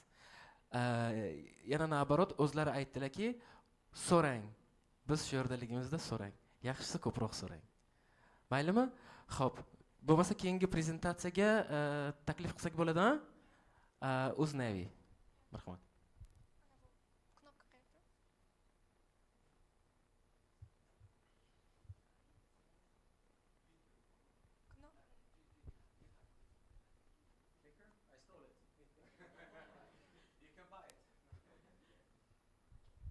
Hello, my name is Maria, and I'm a security analyst. So my main goal is attract more tourists, travels to Uzbekistan, and help to grow Uzbekistan economy. So I thought, like, I made this project when I was 17 years old, when I was in Canada. So my life was so boring because I didn't know where to go. I wanted to go balls, masquerades, but it cost too much for me. I want to like friendly budget like places. So I built this project. So nowadays there are too much problems for travelers. So for example, travel planning is too generic, and they spend too much time for research and money and time also. And places really match their interest, and also result is frustration and not enjoyment. So our solution is Uznavi project. So we use AI technology, and this gives you like your personality like questions. For example, do you prefer old buildings, or do you want to go like some restaurants or fancy restaurants or Chinese or something like type of places? Okay, creates personalized travel plans fast, matches budget and interest perfectly. So saves money and maximizes fun. So like I know I'm not good at UX UI design, but I tried my best. So in the first step, you need to answer for AI question, and we have 3 categories, like for travel plans, like bronze, silver, and gold, like from your pocket. And then step 3, the AI builds you a map, and it should be a short distance for you. Okay, market opportunity. Nowadays, Uzbekistan tourism is booming, and it's the government's aim for 10 million tourists, and the value reaches $870 million every year. So I want to, and the high demand for digital solutions and perfect time. It's really perfect time for nowadays for the enter to the market. And go-to-market and localization, we have B2B and SaaS projects. So for B2B, we want to be partners with local restaurants, hotels, and other type of places. So platform will support many languages, like more than 60 or 70 at the moment. So leverage national media campaigns. Business model. I want to say about business model because it's too important. And in a business model, you need to use. You can use our apps for 2 days in a freemium model, but you need to pay $2.99 every week. So we earn commissions on booking also. Targeted advertising provides extra revenue. And key metrics, we want to reach up to 100,000 users every year for our project, and focus on user satisfaction level also. And our competitors, like traditional travel agencies, global map services, Google Maps or something like this, and generic travel guides. Okay. And our roadmap is like, I want to build my first MVP project in Samarkand at 2026. And after a year, expand to Uzbekistan regions. And after 4 or 5 years, I want to expand to Europe and Central Asia. So pricing model, we have freemium, weekly, subscription, and monthly and annual. Oh, and our team is very big. At the moment I have 4 teammates, but they're good at product managing, like finance specialist, backend developer, and I am at the moment studying front-end developing. That's why I can handle everything. Yeah. That's enough.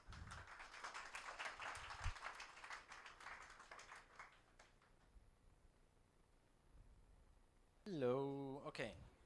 Very nice. So can you tell me a little bit about your ICP? That stands for Ideal Customer Profile. Like Who's the customer? Who's going to use this? like our some travels and the tourists. So where do you see them? Can you tell me about gender, age? Where are they located? Like I don't look for genders because they always like come to our Uzbekistan and they shared so many problems with us, like ask it to fix this. That's why I came to up this idea and I want to like do comfortable traveling for them.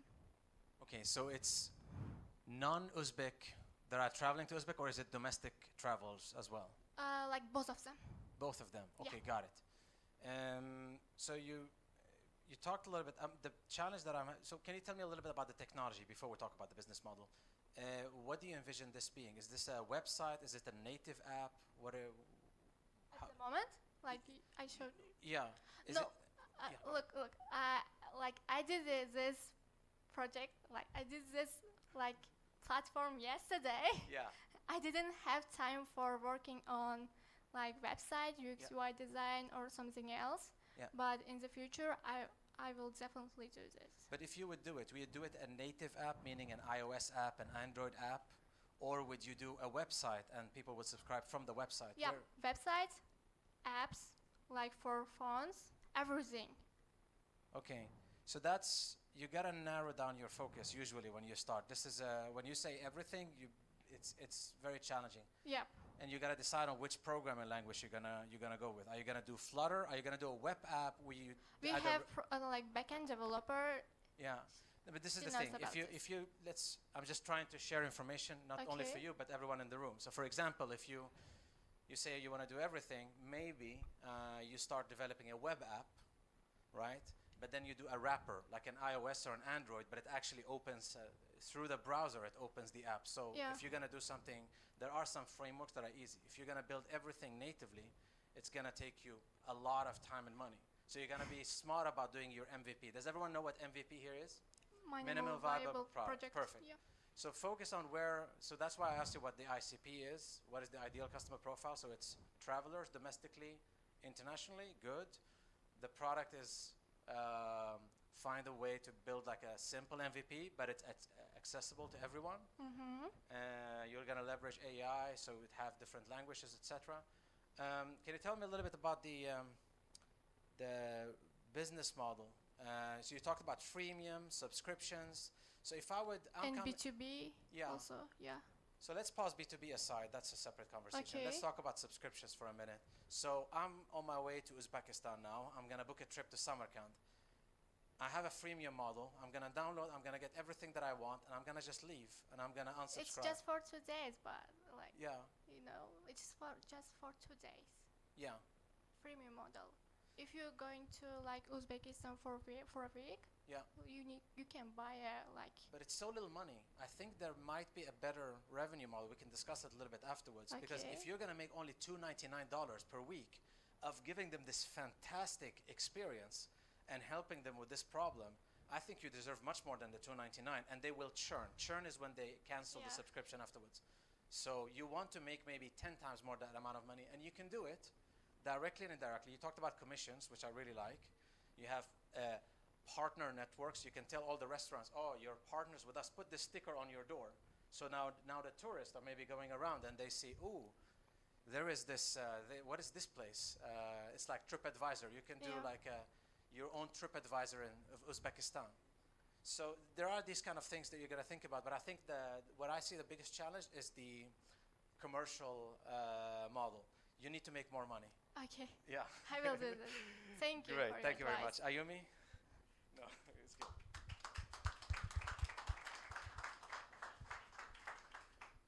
Bu kishi aytyapti, mana buni yanayam yaxshiroq, bundan ham zo'rroq qilish mumkin edi.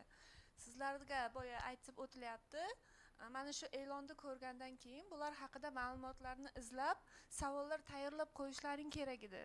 Mana 2 kundan beri e'lon turibdi, lekin savol deganda hech kim javob bermayapti. Nima uchun? Bu kishilar imенно mana shu sizlar programmistlar, mana shunaqa proyekt qilganlaringda investitsiya kiritadigan odamlar. Sizlar bulardan foydalanib qolishlaring kerak hozir. Hamma savollaring berishlaring kerak. Bular investitsiya kiritmasa sizlar proyektlaringni ommaga olib chiqa olmaysizlar-ku. Shuning uchun hozir savol kimda bo'lsa beringlar shu yerda vaqtida. Ketgandan keyin foydasi yo'q. Foydasi bor, no botga berishlaring mumkin. Uni qachondir ko'rib chiqadi. Lekin hozir savol bersalaring, masalan, proyektim yaxshi chiqishi uchun nima qilishim kerak, nimaga e'tibor berishim kerak, qayerdan izlanishim kerak, shunaqa savol berishlaring kerak-da. Kimda bo'lsa hozir o'zbekcha bo'lsa ham beringlar, inglizchasiga tarjima qilib beradi.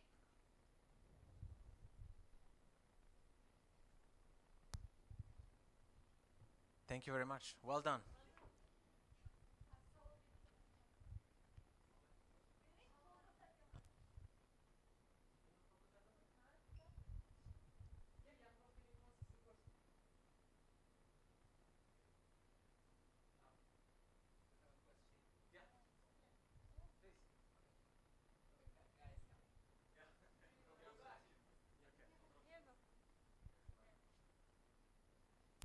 Hello everyone.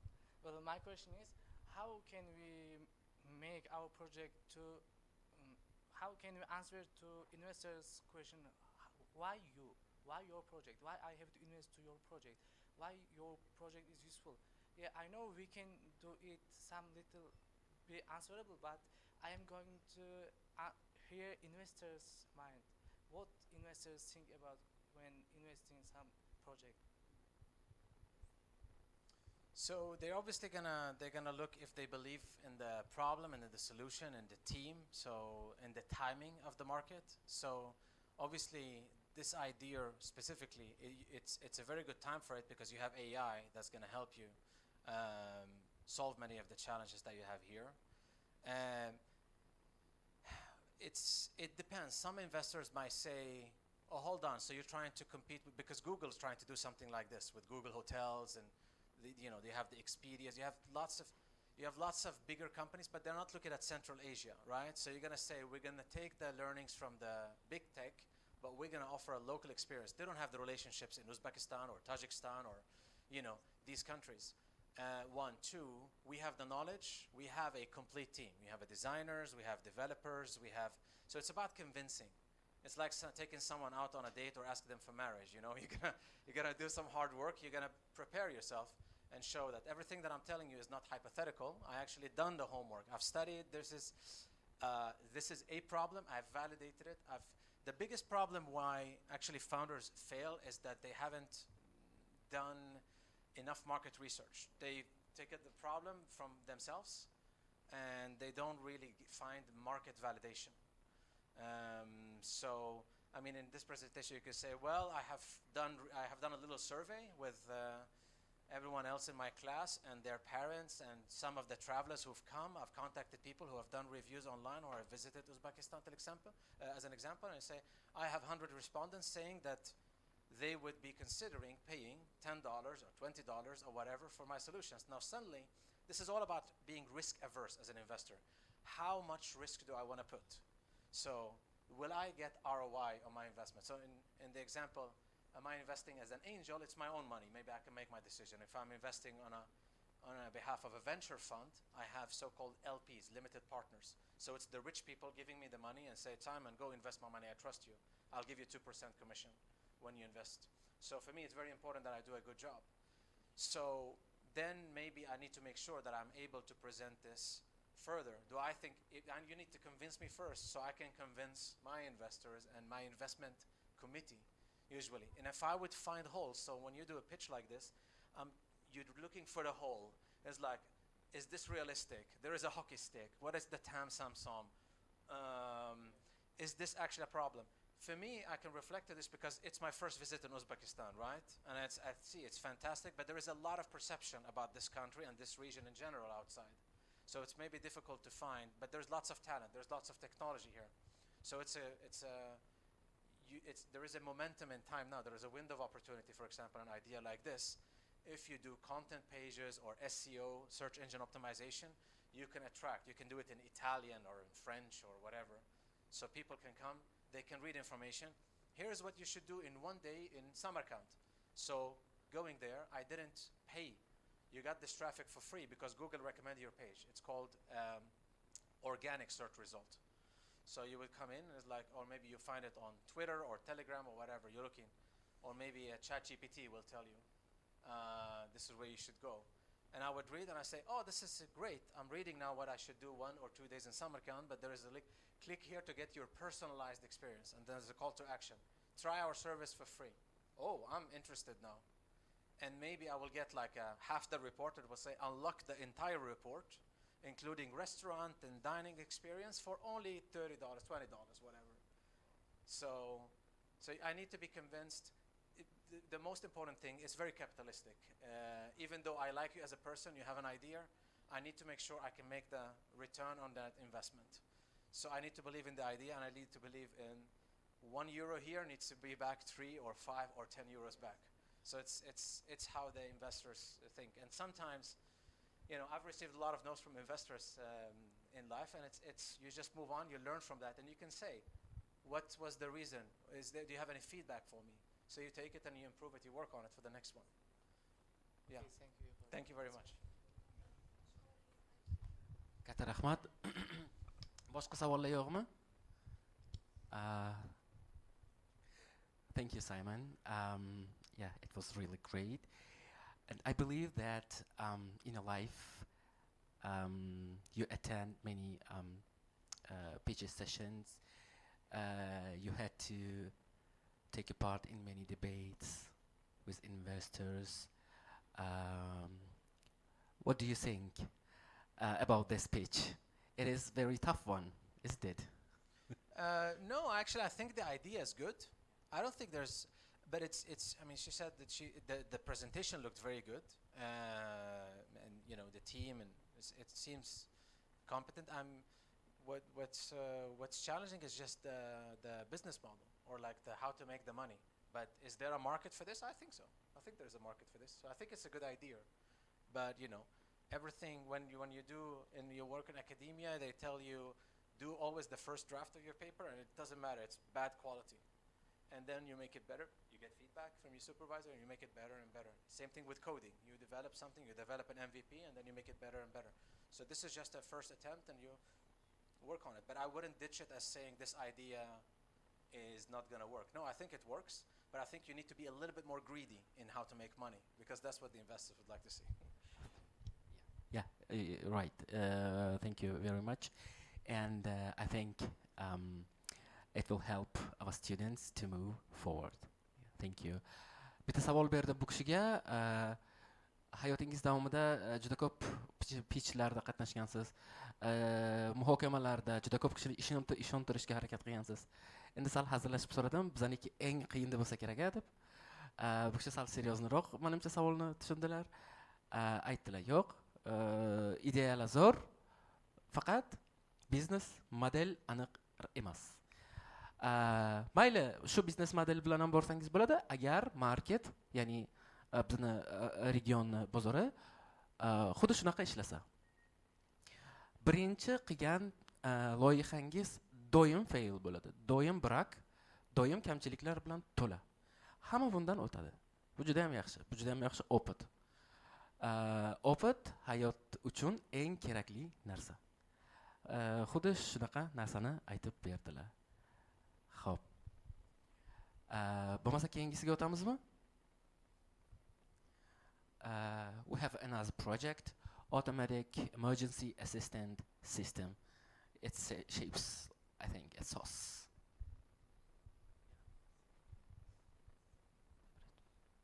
My name is Anora Ahrorkolova. I'm sorry, my English not good. Yes.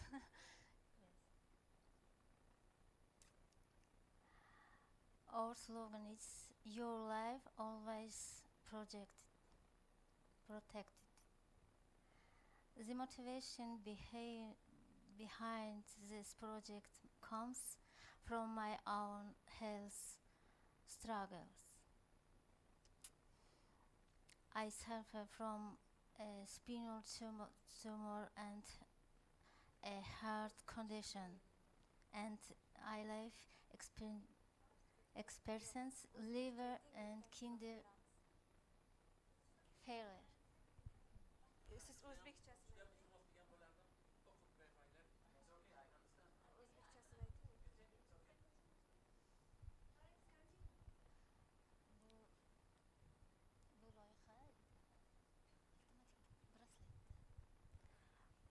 This project is a clever bracelet for the people who live alone and elderly people and actually the disabilities people who need the help.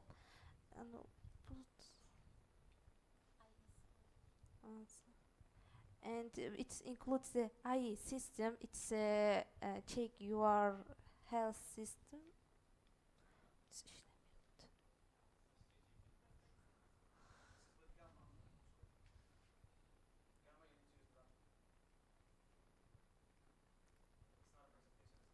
Мед, следующий слайд, пожалуйста. favqulodda vaziyatlarda ishlab ketadi. SOS rejim ishlaydi, signal. The project is a life-saving solution.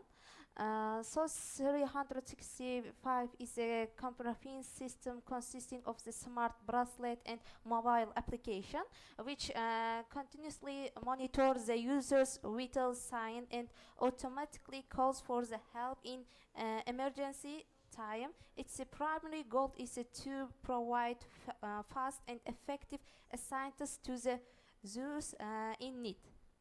The device constantly monitors important data such as blood pressure, heart rate, and mobility.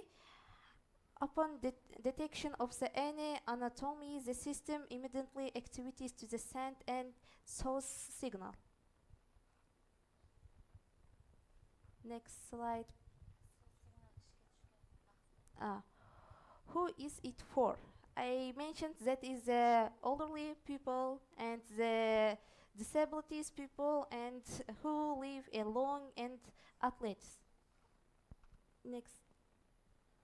The device components case sensors, the heart of the source.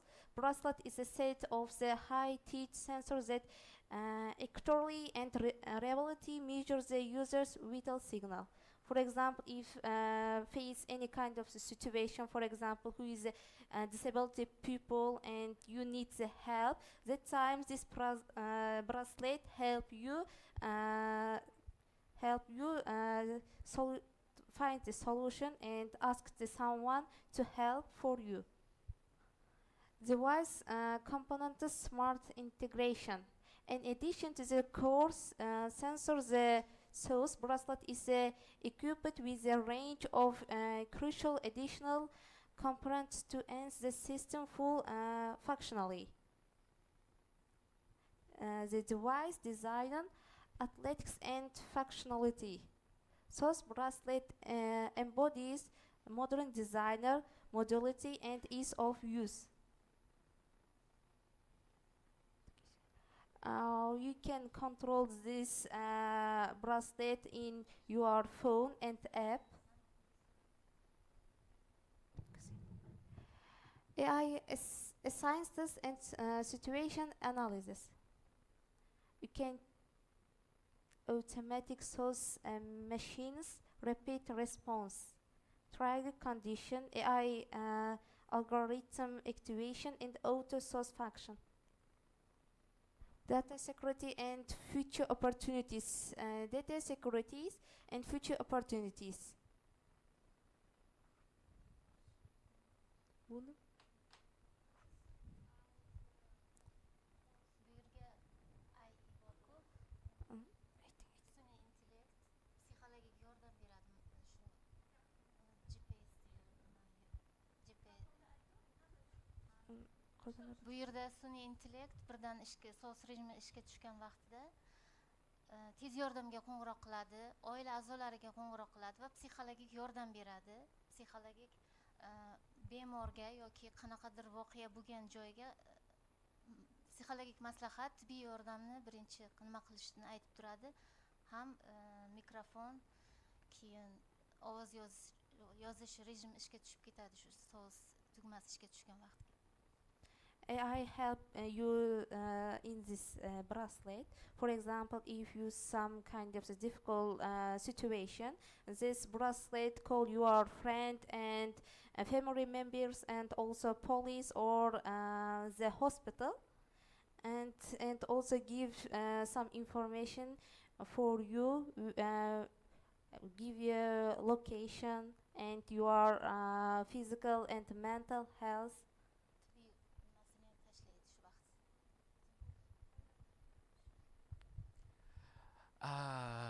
That's clear, I think. It's okay? Yes, okay. Yes, please, your comments. Thank you very much for the presentation. It's very interesting. I've seen many ideas like this throughout the years. I think just my first question is, do you want to develop the hardware, meaning the smart bracelet yourself, or you want to focus on the software? Yo. O'sha nimani o'sha qurilmani qila oldingizmi? O'zingiz biror narsa qildingizmi? O'sha bracelet dedingiz-ku o'sha narsani. Tayyor emas. They're working on prototype. So, but they want to develop it themselves. Yes. Basically, okay. So, for me, yeah. So doing hardware is hardware with like smartwatches or devices is once again.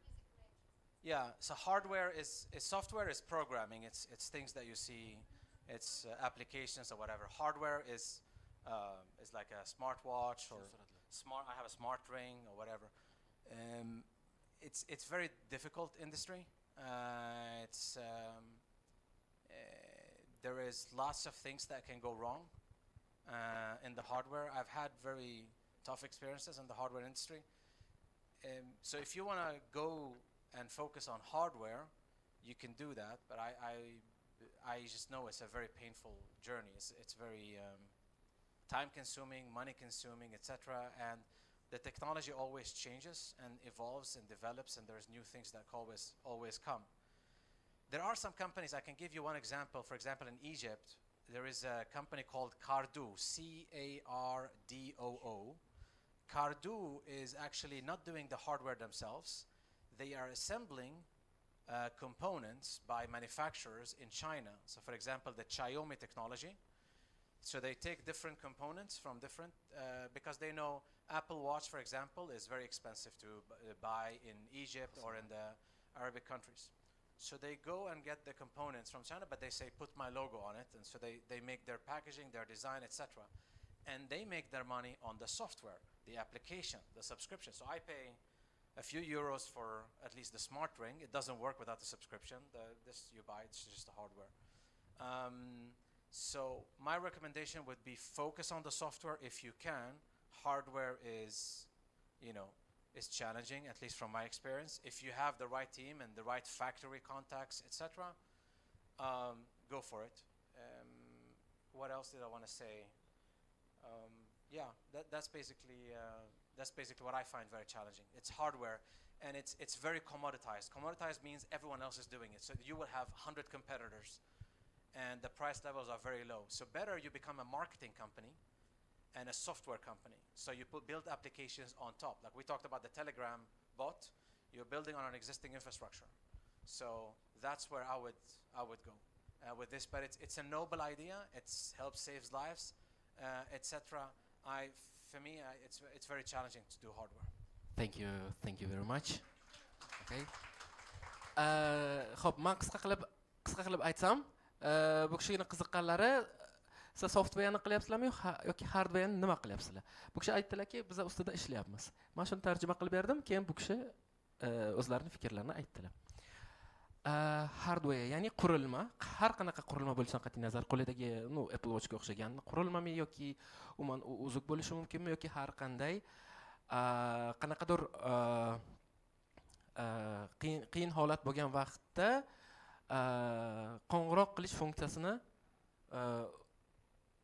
o'z ichiga olgan qanaqadir qurilma bo'lishi mumkin. Aytyaptilar. Bu juda narsa. Именно aynan qurilma bilan ishlash, qurilmani qanaqadir yasash juda ham bosh og'riqli. Yaxshisi softverga e'tibor bering, uni zo'r qiling. Misrda Cardo degan programma haqida gapirdilar. Ular ham xuddi shunaqa sistemani qiladi. Faqat ular nima qiladi? Ular softverni o'zlari yasagan va qurilmani o'zini Xitoyda zakaz qilishadi. Xitoyda har bitta komponentni o'zingizni talabingizga yarasha qilib olsangiz bo'ladi va o'zingizni kompaniyangizni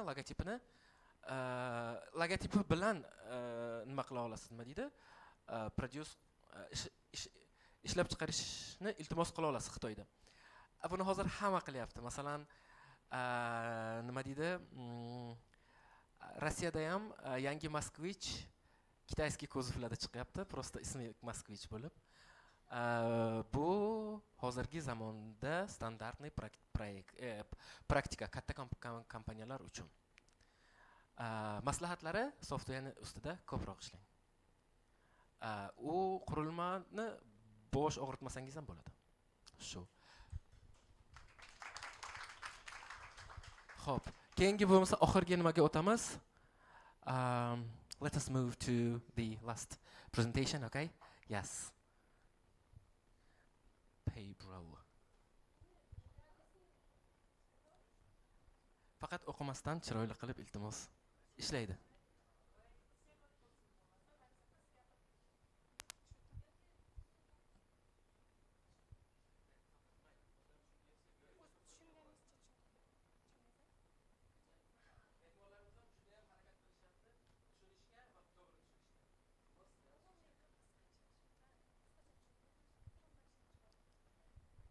Okay, and this project is Pibrel. It's a smart transportation payment system. It's a small card like keychain for the transports to pay. Why we produce this project? Because we have some problems with popularity and security. If you use your own card, big card, it's uncomfortable to use, for example, to carry, to give your children to pay the transportations. So we need some keychains like pay for the transport. It's only to pay, it's only the payment system for transports like public or only the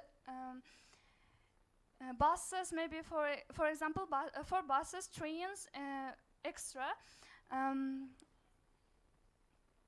It saves time and give some security, like for example. The solution of Pibrel. You may see the solutions of our project. We have got only a mobile app without website. You may here you may see the market analysis for our country. We have some people to use transports and daily users of public transports. And you may see our results for many years. Maybe I can't explain with my words. And here you may see the business model of our project. We have got premium subscriptions for users and retail sale, payment commissions, and additional income like opportunities for users. I mean. The next one is financial indicators, our project. Here you may see the image of our project, like keychain. You may put on your keychains to transports and you may pay them.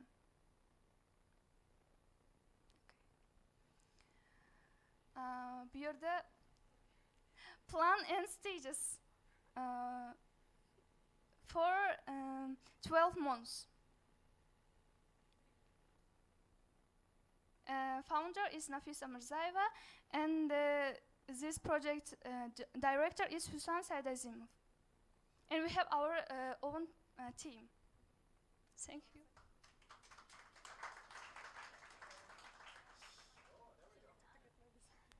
The presentation was very humble. Okay. Very brief and.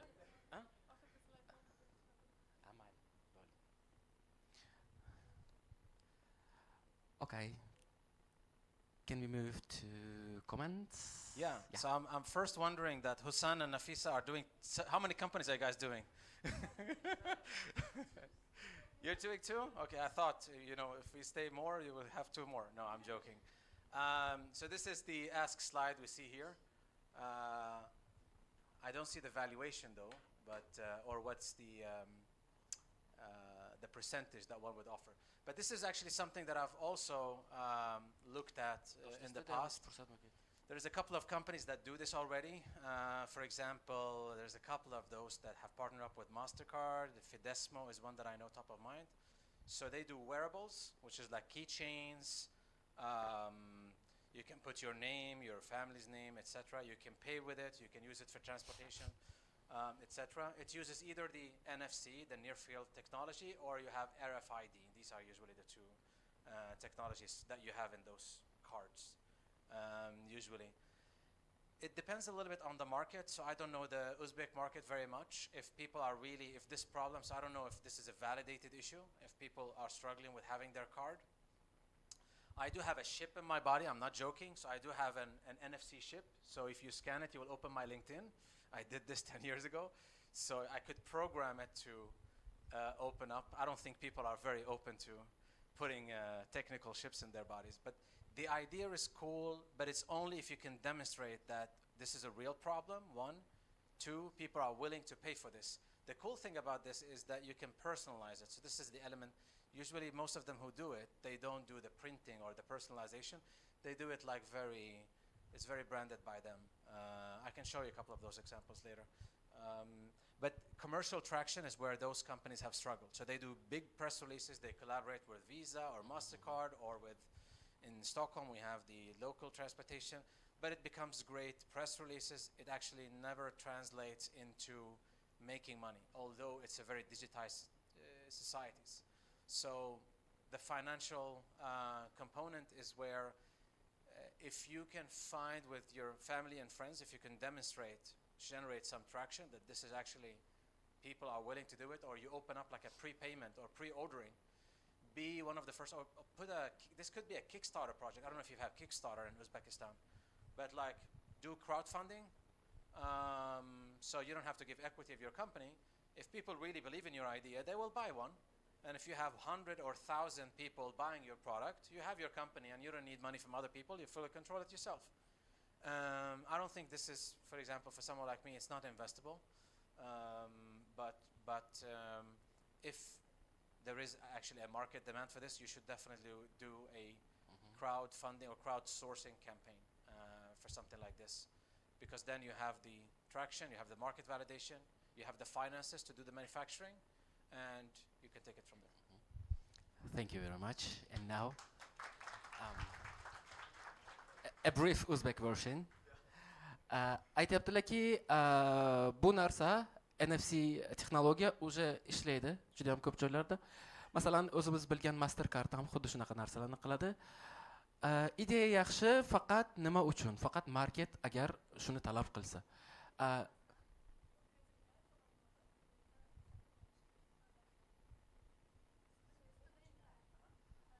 They have already conducted a survey. Survey among the students. Okay. And чам процента швайкадagi? Tuta kurs? Okay. Chanta odam. So let's do a pre-ordering website. So if all of those who put the form, let's do a pre-ordering. I want to see how many you will convert from those who said, because there's a lot of people, I know my friends, when I start a business and I say I have this brand, and then everyone say, I will be your customer, but they never become my customer after. Okay, in real time. Mana bitta qarang. Bular shunaqa odam, sizni survey qilganingizga ishonmaydi. Aytibdilarki, "Давайте hozir сразу pre-sale." Ya'ni bizda bor-ku, Cobaltga shartnoma oladi-ku. Xuddi shunaqa qani kim necha kishi agar shu mahsulotlarni tushungan bo'lsa agar hozirning o'zida necha kishi shu mahsulotni sotib olishga tayyor?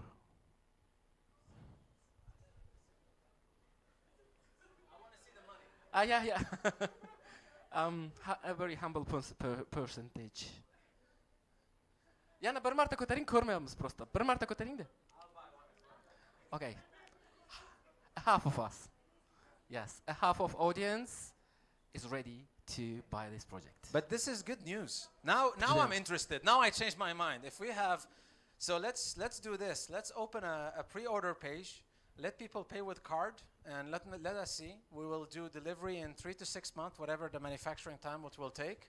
I want to see the people actually registering and paying, and then we will do a newsletter, and they will send to their family. We'll give them discount. Don't worry, they will not get the full price. They will get 20% discount, and let's do this. I mean, if you have the customers ready, there is no need. Yeah, go ahead.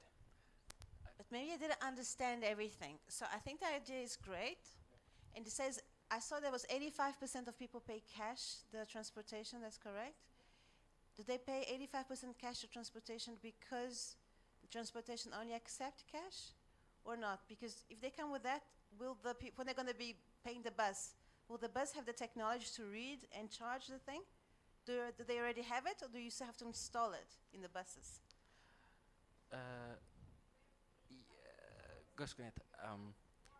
Is it a question directly to her? Yeah, I don't know. Okay. I just maybe I did not understand like the technology, because there's going to be like a key ring with money inside. Yeah, I can answer to this question. Okay, we had already have the system. You may pay even with your credit card, with your cash card also. Okay. Yes. Wireless system. You so the touch your buses card. are already. Yes. They already have the technology. Yeah, that's we have cash and cashless system already is working. Can I just comment on so we have all those customers. I would like to tell there's a security issues because you can copy signal. So if you come very close to my ship here, you can copy the information on it. But you need to come. Yeah, it's okay. It's only my Wi-Fi password. So that's also a risk. So suddenly, if there's on this keychain there is money, it becomes a liability or security. So many wallets, like the credit cards now or the debit cards, they have an NFC chip. So they try to protect them. You have like this metal wallet which blocks the signal. So how are you gonna suddenly now it becomes a liability? Because if he has the keychain, I'm just gonna go doot, and I'm just gonna scan and just take money from the various keychains. So that's a security risk. Yes, it's concerning privacy policy also. Yeah. Bu kishina nima haqida gapirdilar? Endi security degan narsa ham bor. Data security, NFC shunaqa ishlaydiki, endi securityda menimcha kiber security bilan cyber security xuddi shunaqa bilsa kerak hamma. Xo'p, shunaqa ishlaydiki, o'sha siz agar masalan siz aytyapsizki, ko'proq private ma'lumotlar ham sig'dirsa bo'ladi. Bu ozgina nimaroq. Har qanday chipni yoki har qanday wireless sistemni bitta bilan o'qisa bo'ladi. Uni security nima deydi, xavfsizlik tomonlarini o'ylash juda ham muhim dedilar.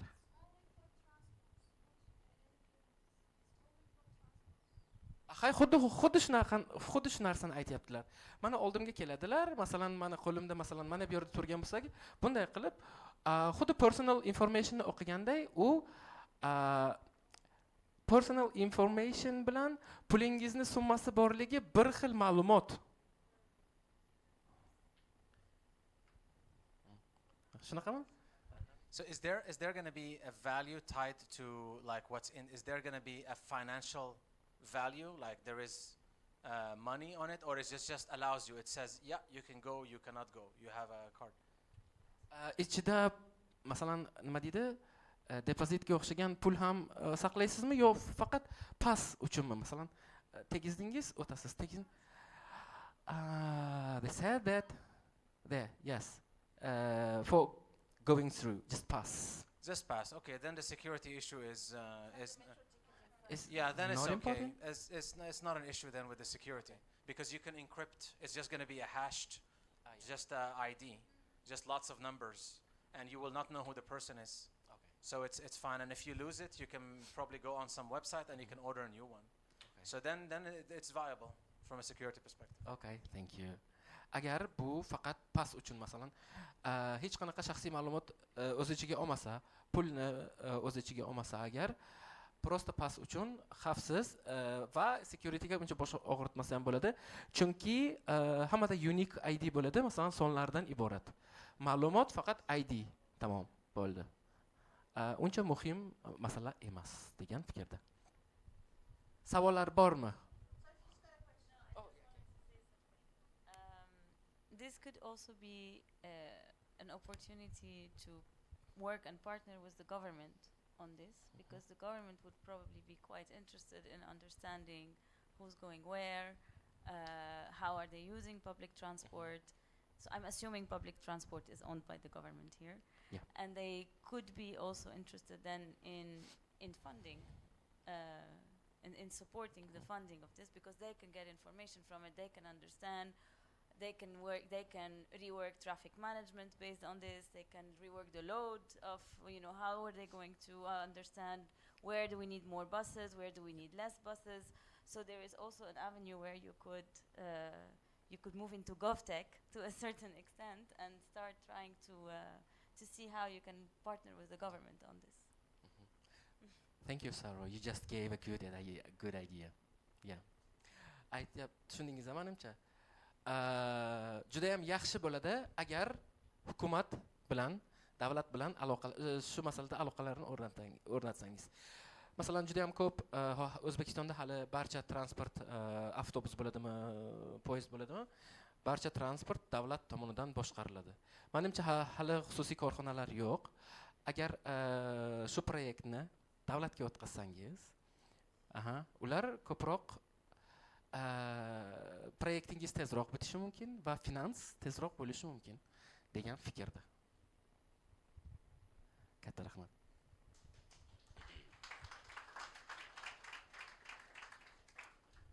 Bo'ldi, savollar bormi yana? Ayting. Aytolasizmi? My question is, when we start our startup or business, what we should do our team members choose? Like team is important, so what we should do when we choose our team members? Yes. What we should do in order to build a good team? How we should choose team members? I think try to not find always people just in terms of there are soft skills and there are hard skills, right? So on the soft skills side, try to find people who are not always like you, people who complement you. And that goes for the hard skills as well. So people who can challenge you, people who can make you grow, people who are better. From a startup perspective, you gotta make sure that you have a complete team or as close as possible to be independent in developing your MVP. So maybe you don't need to have a financial officer or some of the other components that you can add a little bit later. But initially, for example, if you're building an app, you should have an app developer, not just rely on an external agency to develop. If you're, for example, the first idea we saw, one of Nafisa's 3,000 ideas she presented today. No, I'm joking. She showed in the slide that she works with logistics. So it's Logipeak is a logistic company, so I see there is knowledge. So try to tick some boxes, like if you do a matrix and you say okay, we need back-end development, we have that, we need front-end expertise, someone who knows UX, UI, someone who has worked within this industry, etc. And not necessarily only the team, the people who work in operationally, look at also advisors, like who do you have around you who support you. And this is equally as important to then the team as well. Maybe they are not going to work 100% with you, but they can give you very valuable advice if they have been through this journey before. Okay. People you trust. Yeah. Okay, man, shunda, I'll begin from your comment, okay? Ayumi aytdilarki, o'zingizga ishongan odamlar bilan ishlaganingiz ma'qul. Ayumining gaplari. Endi Simonning gaplari. Odamlarni soft skill yoki hard skilliga qarab tanlab bo'lmaydi baribir, hech qachon. Baribir kimdirdan zo'rroq, kimdirdan pastroq. Faqat siz o'zingiz bitta narsani bilishingiz kerak, sizga kim kerak? Sizga masalan CFO mi, masalan financial officer mi, masalan nima deydi? Sizga o'zi kim kerak? Shuni aniqroq bilishingiz kerak. Hozir yana nima dedilar? Esdan chiqdi. Eslab oling. Aha, yaxshi maslahatchi dedilar keyin. Keyin support qila oladigan odam. Asosiysi shu, o'zingizga kerakli odamni siz o'zingizga kerakli odam emas. Nima qilishi kerak bo'lgan odamlar. Mana ming bor uzr, o'zbek tilim sal chatoqroq. Xo'p, savollar bormi yana?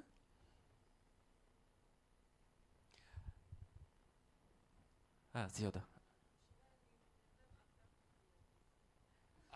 They cannot find you on LinkedIn.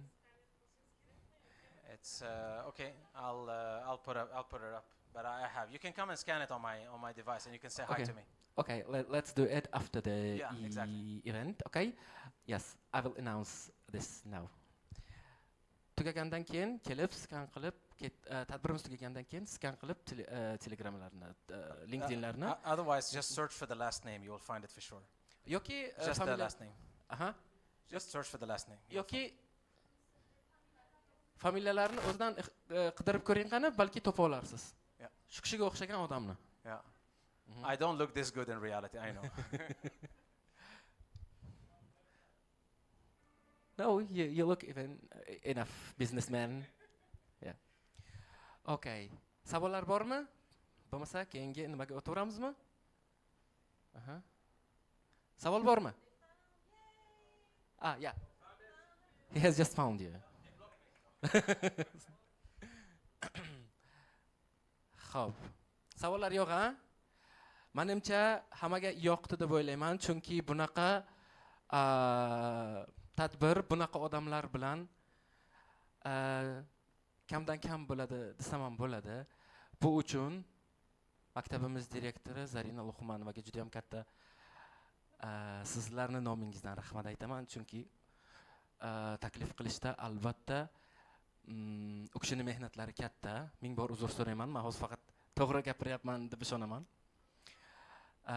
Va shu yerda bitta hammaga o'zim nomimdan rahmat aytib ketay, chunki men 2 hafta sal otpuskada bo'lib qolib, hamma ishni juda ham ko'p narsani meni hamkasblarim qilishgan. Igor, Shuhrat aka, Dilya, Ayubxon, ADMdagi hamma supportdagi bolalar bugungi tadbir uchun ularga ham sizlarning nomingizdan rahmat aytsam bo'ladimi? Bo'ladi. Katta rahmat.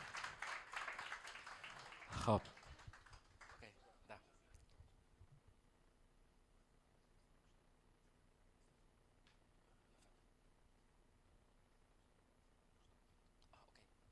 Музыку, пожалуйста, у меня. Okay, Simon, Ayumi, Sarah. Our event, yes. Yeah, you can. Yeah, you can. I would like all of you to invite to our stage. Yes, we have a final part. Yes, we prepared for you gifts, presents. Yes, from our school.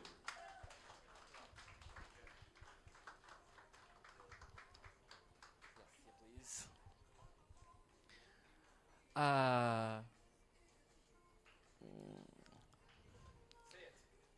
Okay. Can I ask you to provide your wishes, your your warm wishes to our students and to our school for the last? So what did I do? Your wishes to the students. Final words of wisdom. final words of wisdom, I would say I hope you get out of, you go home feeling inspired somehow, either to build your business, either to reach out to someone, to out to us in LinkedIn, to take action on any dream that you have. And I wish you all the success possible. Thank you so much. Thank you for having us here. It's great to see how interested and curious you are. I think for me, just stay curious. That's my advice. Well, thank you very much for the hospitality. It's been since the second I landed in Uzbekistan. It's been a tremendous and very warm journey. So thank you very much, and thank you for coming here. My final words of wisdom would be: don't take no for an answer. Keep fighting. Stay hungry. Not in terms of food, but in terms of knowledge, and keep growing. Food as well. Yeah, keep doing what you're doing, and keep learning. Don't be shy. Ask questions. There are no stupid questions. And be vigilant and resilient. That's it. Let's go. Thank you very much. And our CEO, Zarina, asked me to say thanks from her. Yes, she really appreciates your visit, your time, your efforts for our school. And just one interesting thing, that our colleagues has already commented about you on the group. For example, you have a great charisma. Yes. And Ayumi, you look like to our, national singer, very famous one. Yulduz Monoga o'xshamadinglarmi? Yes. Yes, you became very famous in our campus. Yes. Okay, accordingly, we move to present part. Yes, this is from our school. Yes, this is from our school. Yes, you can unwrap it. And yes, you can look at it. It's a handmade scarf from Fergana. Fergana is a city of Uzbekistan, but it's far from Samarkand. Yes, it looks very good. Oh, great!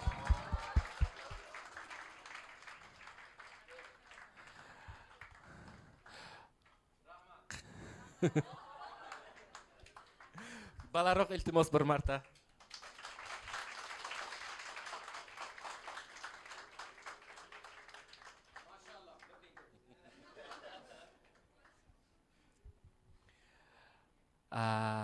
And for the last, I want to say my personal thanks to you.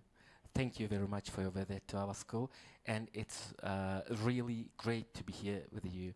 I love this place with you. Yes, thank you very much.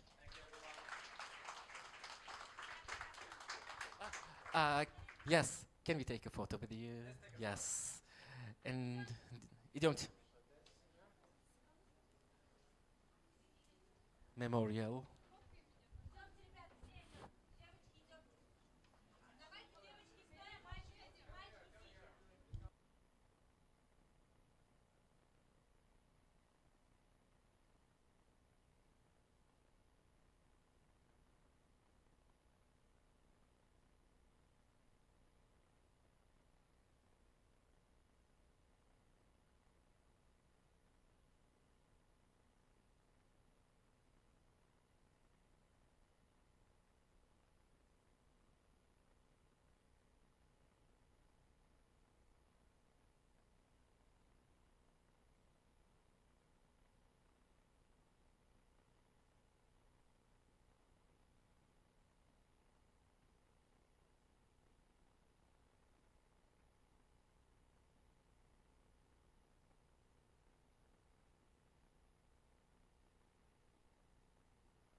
Hammaga rahmat.